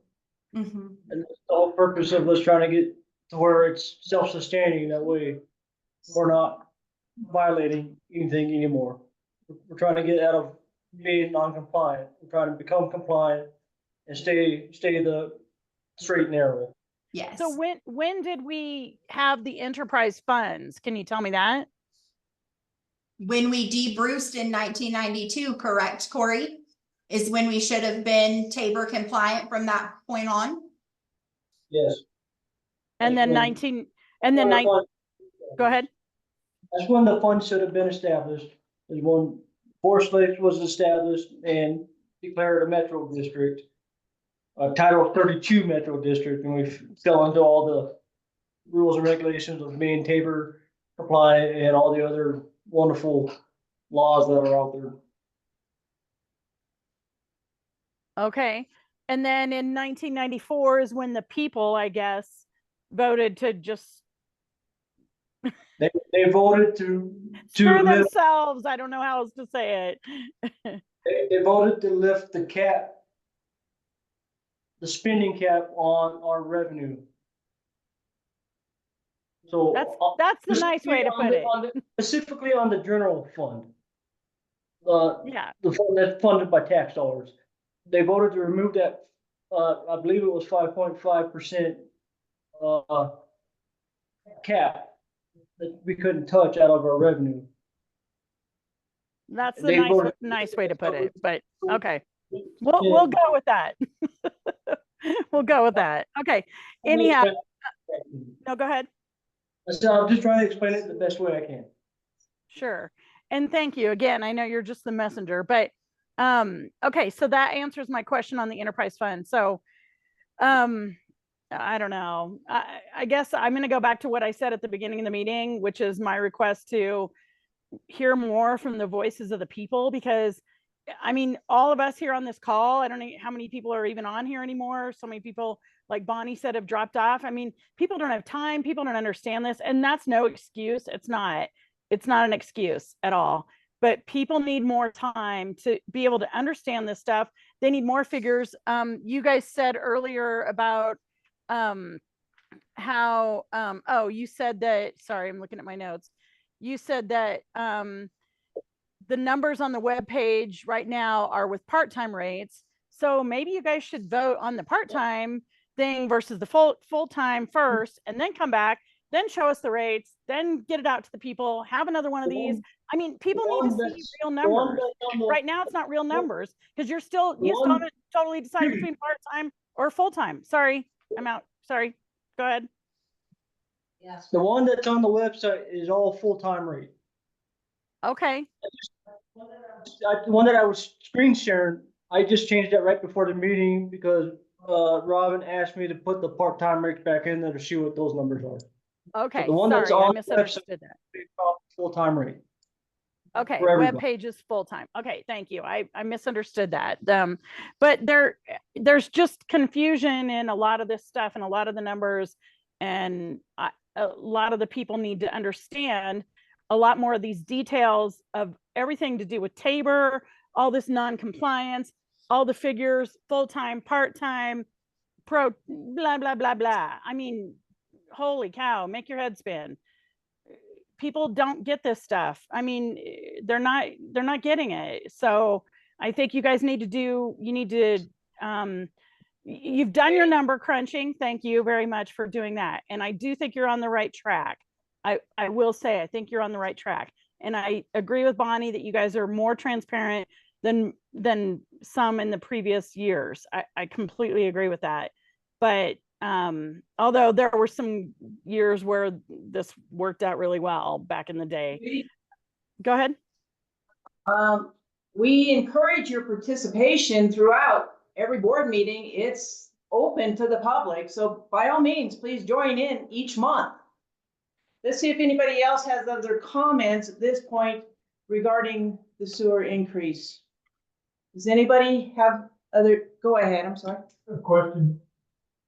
Do the people on septic, will they be assessed any type of fee to help cover the cost of the sewer? Because even though they're not on it, it's gonna benefit the whole community. Agree. And the answer is no, this is just for those that are paying sewer. Good question. And Mark had kind of made a good comment on that earlier about, everybody that's on septic has to pay and maintain their own system. The community as a whole isn't helping out that, so there's no reciprocity that's happening. There is, I think, you want to go? Well, I was just gonna say, I mean, if you were to sell your property and your system's not up to compliance, it's on that homeowner to bring it up to compliance. I mean, that could be a $20,000 bill right there for a homeowner. There is a law out there, if you're within 400 feet of our system and your septic system fails, you have to connect to our sewer system. And that's one thing I've been saying is we need to figure out a way to get as many people as we can onto the system to help pay for the system or upgrades as well. Yeah. I mean, I wouldn't be opposed to everybody chipping in a little bit if they have availability to their lot, especially. Certainly just another aspect of this conversation. And for clarity, I think on one of Judy's posts on Facebook, somebody did make mention that 10% is paid by all community members. So that would mean a fraction of the amount that they pay in their rates does get transferred over, right? No matter if you have it or not. That 10% comes from all the community members. That we're allowed to transfer. If they have the service, they're getting the 10% increase. on the water. No, So let's talk so about Tabor. the Tabor transfer of 10% comes from the entire community rates. So They're a taxed. tiny fraction of septic, With the big picture, yeah, big picture. yeah, mill levies and stuff like that. Somebody made the comment on Facebook. I just wanted to, yeah, Yes. So yes, everybody is paying a little bit. You're not all- a fraction, yes. Yes. You're right. Taxation is theft. It's a fact. Okay, anyone else? Yes, I don't know if you can hear me. Yes. Hi, it's Carissa, 115 Pine Tree Drive. I hear this urgency that a lot of people, the guy that I can't see and Corey and other concerns that other residents hear, but then some people on the board are like, no, let's wait for a rate study. I don't understand why there's this conflict. But I think you're misunderstanding what I think the board is going for. They want to do the increase. They want, after the increase, once we get a year's worth of information, go back out for another rate study. That was not clear. Thank you very much. Thanks, Clarissa. But Clarissa or Teresa, Corey's going to also contact a consultant to see if the rate study should be done prior to the end of the year. Thank you. That was not clear to me. Thank you very much. Anyone else?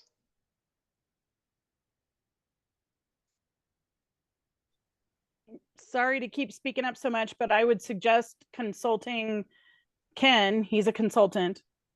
He's a great guy in our subdivision who's a local. I've known him for a while, so just a thought, keep it local. You're talking about the gentleman that spoke up earlier tonight? Yep. Involvement?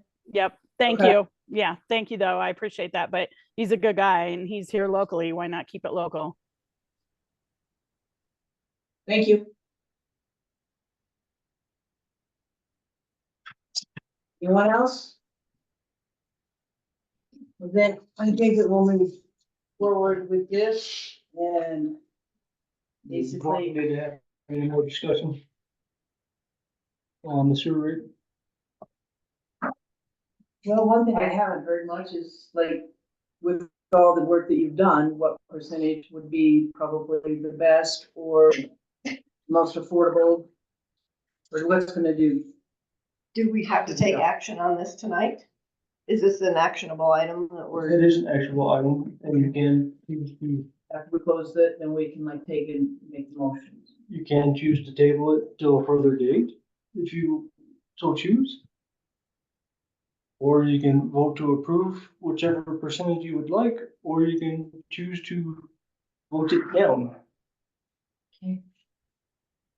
As will, the same rules apply to the part-time rate. Well, if this is Stephanie I mean, we have to do something. Or we're gonna be in a world of hurt. And the best option would be a 60% increase. That said, is that the most feasible option for everybody in the subdivision? That's a hard question to answer because very few people that live here actually participate in these sort of things. So we can go for a lower rate increase. We just won't be able to set as much capital debt aside. Right, which is, again, then we just have a bigger bill when we actually have to do something. So as much as I hate to say it, I would suggest a 60% increase. And, you know, we've kicked this can around about having some sort of fund to help low income people possibly, and I don't know how that works out either, but I think it's unfortunate that in the past we haven't addressed this, and we're gonna have to address it now. So that's my thought, it's the 60%. Was there a study or something that I remember us mentioning, or someone mentioning about where we got denied some funding or something because our neighborhood, people were making too much money for some type of funding. No, so I can't remember what that I was. was looking We at, were disadvantaged. I was looking at a grant and it was for disadvantaged communities. And we don't classify as a disadvantaged community. Thank you. So I am in agreement with Stephanie. This is Julie for the 60%. That's gonna bring it up to $30.55 a month for residents. Increase, right, sorry, thank you. We have to, this isn't a fun thing to have to do, and I think we need to go with the highest rate increase. Previously, we were talking about even higher, but I don't think that it could, residents could really do something like that. So 60% is what I am proposing. I I live here, I've got kids, we're all feeling it from every side, and I hate to have another increase on a bill, but I agree with the 60% as well.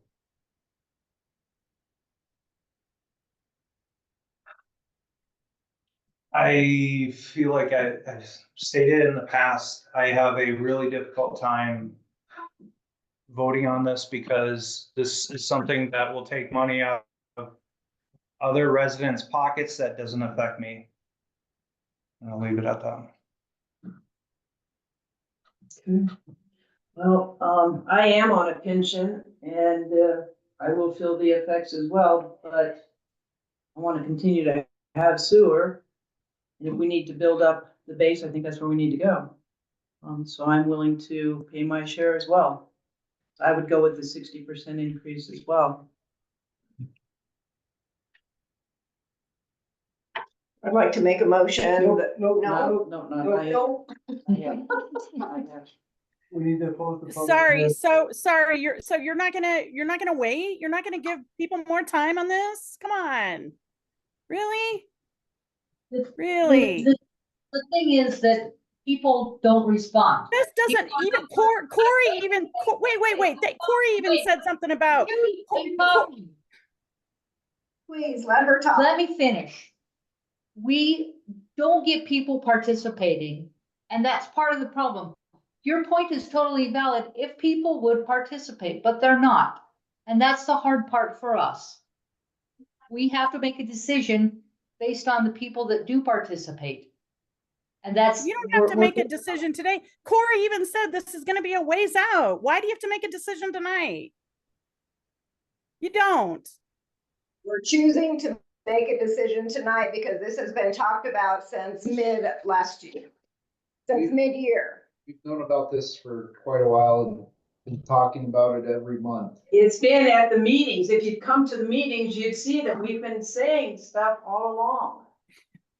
Like I said, I have enough trouble trying to hold the state, the county, and the town accountable. I shouldn't have to worry about what's going on in Forest Lakes. It's been the same here for 20 some years that most of it, a lot of us have lived here. Like, come on, we shouldn't have to worry about this shit. Judy, you made a good point. And then and then to come to find out that it's been illegal forever. It's corrupt. It's been completely corrupt since 1994. Am I wrong? Come on. You got to listen to the people. That's a bunch of crap. If you guys vote tonight, I will expose the crap out of this. And I'm telling you, I will expose this because you guys need to be held accountable now. It's not what happened in 1994. You guys need to be held accountable now. I'm trying to do my part. Other people are trying to do their part, but not everybody understands this. They don't get it. I will expose the crap out of this. Mark my words. I will expose this crap. This has been illegal for. But Judy, just like you're getting upset over this, there are other residents that say a decision needs to be made. And that's what we have to go by. We have to go by our responsibility because right now, if we do nothing, the numbers are already out there. we'd be But you surely have 150,000. time, give people in the time hole. to say We their have to take piece. action. All I'm There was asking a- is give people some time to say their piece. There was a public notice put out. When did the website come? When Which did is the our website legal- come? Shauna, when did the which is website our come up? legal requirement to July. Take action on it. Okay, so, I mean, how many people in Forest Lakes know about the website? I was on the POA, I tried to do a website Every back in the day. single person that we speak to, we tell about the new website. And you guys have done a 60 great people job. have subscribed since July. Okay, so I guess I'll pull a Cora on how many people know about the website. I mean, I could, like, come on, really? Come Judy, you on. want them to be accountable. That's what they're doing. You're saying you want them to be accountable. That's what these people are doing by making this tough decision. I'm saying give the people more of a voice. Let the We're your people, neighbor. let the people, so put it on a ballot. Put it on a ballot. Why We're do you your do that? neighbors that That's are what Tabor's all about. Put it on a ballot. No, Let the people that choose. takes time and money. Sorry, too bad. We've been here since 1994. Too bad, so sad. Sorry, too bad, so sad. We've been here since 1994. Come on. Come on. Other residents have just as much right to talk freely as we've allowed you to. So when they're chiming in, we have to be respectful to that, just like we have to be when one of us is talking. We're your neighbors. We're not trying to take money out of your pocket that's not affecting us. We're your neighbors. We were elected by, well, we were supposed to be, they removed the vote, but we're elected officials of this neighborhood. That's it. Didn't you say that you're not a resident and this doesn't affect you? Isn't that what you said a minute ago, or did I mishear you? Not at all. I am on septic, which this 60% wouldn't affect me. That's why I have difficulty with this vote. And I I'm on appreciate that. septic. I've had to increase. My house went up by $40,000 because a new septic was installed. That's what I was talking to you about, Chris, or with Chris. And I appreciate that. I appreciate what you said, but it doesn't affect you. I appreciate what you said. All I'm asking is give the people, why can't you give the people another week? Another 2 weeks, another 2 weeks. I mean, what difference would a week or 2 weeks make at this point in time? Just Judy, asking. may someone else please speak? As a board member, this is a difficult decision. We have given probably 8 months worth of discussion on this subject alone in all the board meetings. If people are not, you want to talk about voice of the people are not coming in, they're not going to the website, they're not reviewing the minutes, they're not coming into the meetings. This decision has to be made. Not tonight. So how can I offer something? What if several of us try to get the word out to as many people as possible in the community to say they need to have their voice heard by sending Corey emails or something really simple, but just give us a little bit of time, to just get the word out to people. Why wouldn't you adhere to that? Why wouldn't you consider that? What you're asking volunteers to do is to wait because you have a problem. They come together, they have full-time jobs. And they're taking their time on this evening, which was mentioned, I think Shauna said in July, that you were going to have this open forum, the public forum, whatever the correct term is. I think that's a lot to ask of these people. You say Of you're the busy, board- well, of the they're busy board? too. Yes, they have children, jobs, responsibilities. They're coming together past 8 o'clock tonight to make this decision. I think that's a lot of you to ask them to come together because you have a problem 2 weeks later, a week later, whatever. I think that is very bold and very unselfish. Not because I have a problem, it's because the people don't know. The people just don't know about it that much. And I'm offering to volunteer my time. I'm offering to Judy? volunteer. I have a family too. It's 8:30 at night. I wanted to go to a volleyball game. I'm sitting here on a flipping Zoom call. My husband went to bed. I'm sitting here for hours on this Zoom call. I'm just saying, why, like, give it, all I'm asking for is let the voice of the people be heard. If the board really truly represents the people, then listen to the people. And I don't think that's happened. And Judy, the people don't listen. This was highlighted in the board thing. I'm sorry. I'm a hand up. No, I'm on your guys' side. This was highlighted in the bill, in the chart thing. The public hearing was happening. People just don't pay attention. I watched it. We're down to like 9 people. So like, it's really just you guys, probably Judy and myself at this point. People just, they don't pay attention. They have every opportunity to attend. Like you said, either Zoom or in the room. I'm sorry I didn't make it down there tonight. I didn't want to give everybody my cold. But I mean, the people, they have a chance to be heard, Judy. The thing is, they don't pay attention. They don't care. I mean, we're down, like I said, we're down to 9 people. So you can't blame the board. I don't think it's that they don't care.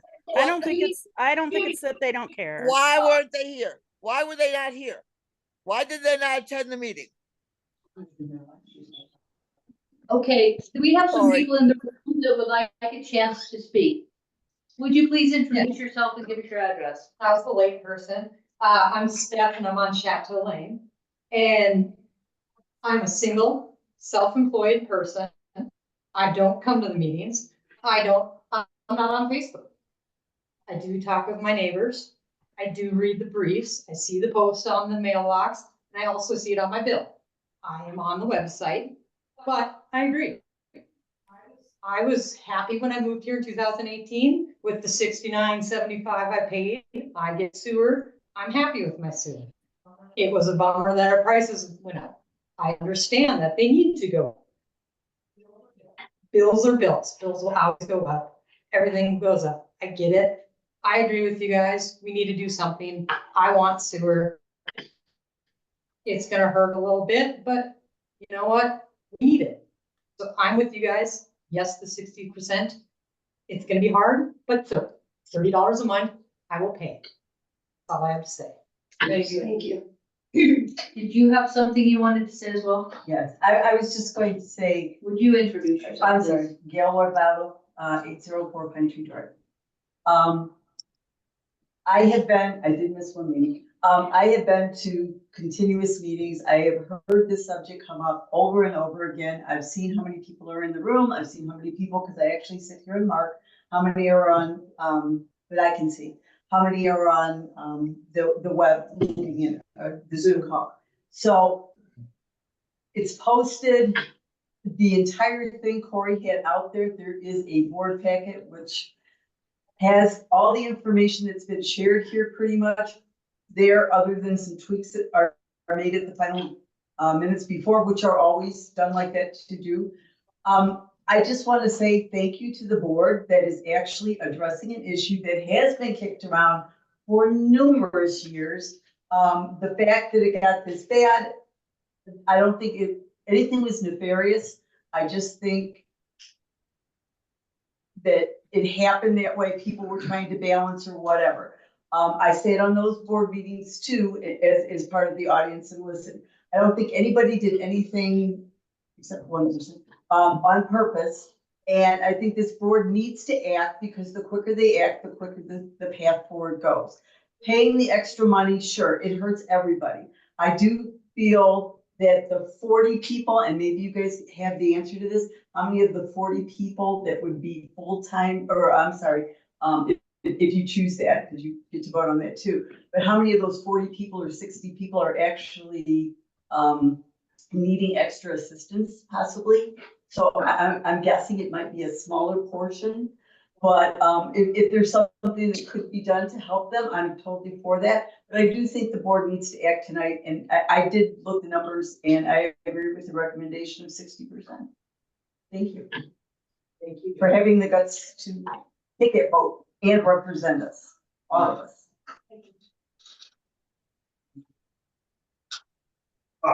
I'm Just joking. I'm a philosopher. So this is a metaphor, okay? You didn't give me. Oh, I'm Archibald Hall, 73 Little Bear Drive. Now, this is a metaphor. The corporate president was interviewing 2 Harvard students to have a job with him. So he said, here's, the first one comes, he says, here's the deal. A farmer has rats in his barn. So he gets up there at night with his lantern to go out there and set traps. And a cow kicks the lantern over. Now he has horses, sheep, all kinds of things in there, and the barn catches on fire. So he asks the fellow, it says, what's the first thing comes to your mind? Oh, did the horses get out? He says, no, go home. Interviews second guy, tells him the same story. He says, what's the first thing that comes to your mind?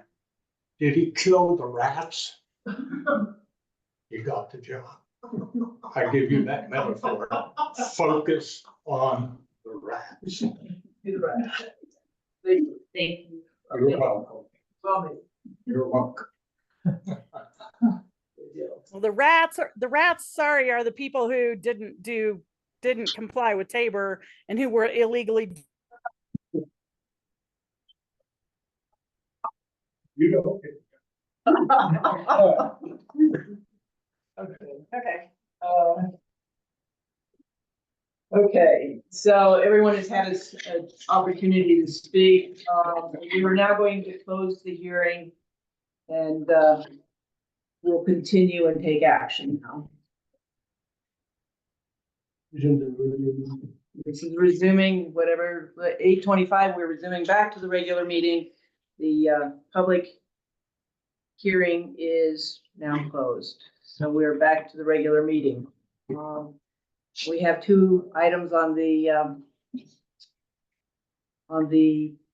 list, the part-time rates, whether we keep it or eliminate it. And so do I have a motion out there?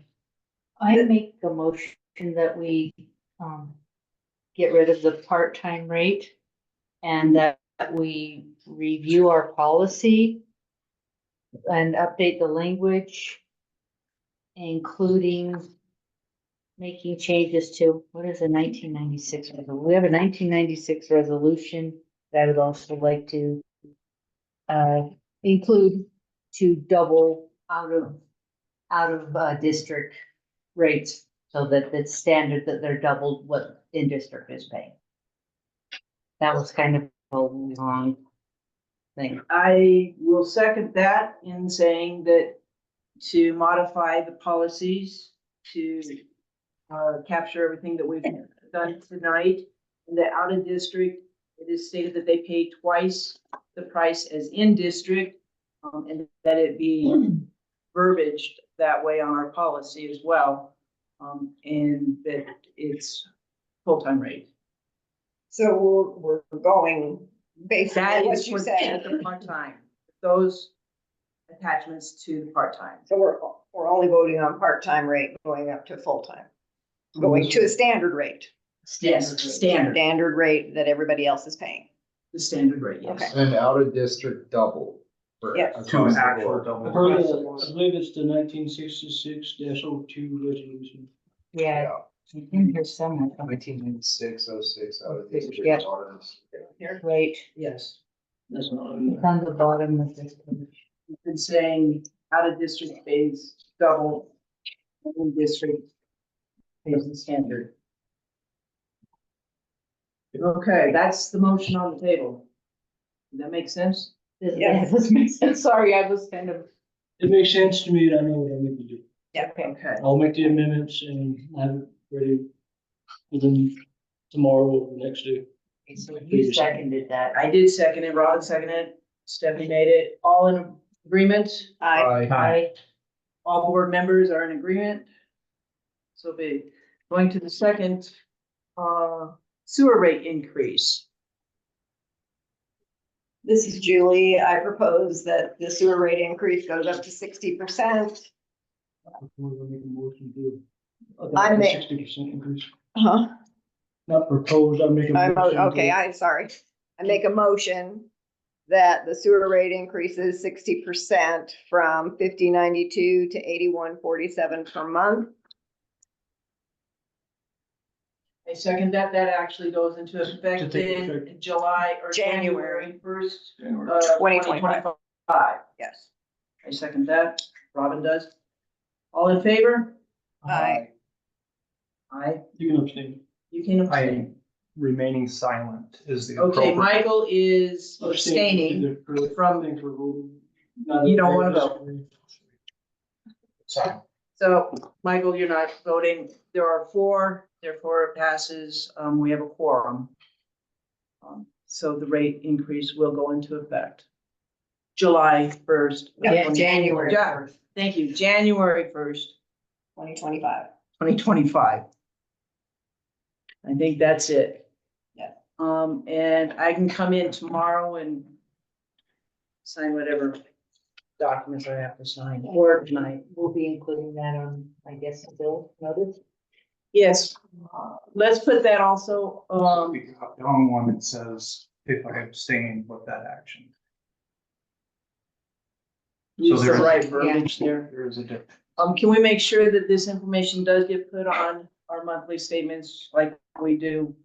So that everybody's aware of it. Put it on the bill statement, probably not next month's bill, because we want to put some other information on the next month's bill, but we'll definitely get it posted on the website. And Okay. can we put some of the mailboxes? Yeah. Okay. Mailboxes and. You'll put it on the website and the red ticker. Yes, ma'am. Thanks, Shauna. Thanks to everyone that did come. Really appreciate you coming. Yeah. I don't know if it's past anybody else's bedtime. What- Supper time. Yeah, right. Lunchtime too. One last thing, Corey, what you had said at one time when I brought up the low income elderly that Bayfield has a program in place. So Bayfield has, and I would have to reach out to Katie Sickles, but they set a portion of like the trash fund. Apparently they had an excess trash fund set aside to help subsidize people that they had to be able to qualify for LEAP, which is a government assisted program. If they qualify for LEAP, they can get a little bit of money from the town to help cover their bill. And there were some stipulations to it. I think it was like a one-time ordeal to help them get on track for the town of Bayfield assistance. And I'm not entirely sure how LEAP works. I know you have to apply for it and then you get it and they send you vouchers. So whether it comes from Forest Lakes or whether it comes from me, like I'll put out or they'll put out more information on that for the people that need it. The town of Bayfield ain't gonna send money out here. Just to make that clear. I thought you, when I had asked. That's what they do- I'll that's what they do clarify. for their residents Okay. in the town of Bayfield. LEAP is everywhere. Okay. That side pot of money that Bayfield set aside is Okay. just for Bayfield. Bayfield, okay. So if we can figure out a fund, maybe if you qualify for leave. Yeah, Okay, so we're gonna need to thanks for discuss that at clarifying some that. point. Or is Like that- yeah, next we- meeting. Yeah, I figured. No, that's okay. And I think that's exactly how you said it last time. So if you're in need, look into LEAP. Like, this is, you know, a necessary evil. Pine River Shares also helps people Yep. with their Yeah, bills that's as true, well, too. as much as they can. Yeah. Good points. Good points. Appreciate you bringing them up. Yeah, and we really should look into something too. I mean, I don't know. Like La Plata does their roundup, right? You can round up your bill to the nearest dollar. I don't know if that's something we can implement or not. I don't know enough about that. It's a good idea. I mean, it's something I can do, like, fix them. Just put it right in a fund Mhm. account. Yeah, I mean, I don't know if it's an accounting nightmare or if we legally can do it even, but that might be an option. But if they do it with their trash, Wasn't there some in the SDA? you know, Bayfield does it with their trash, maybe there's an option we can discuss. Okay.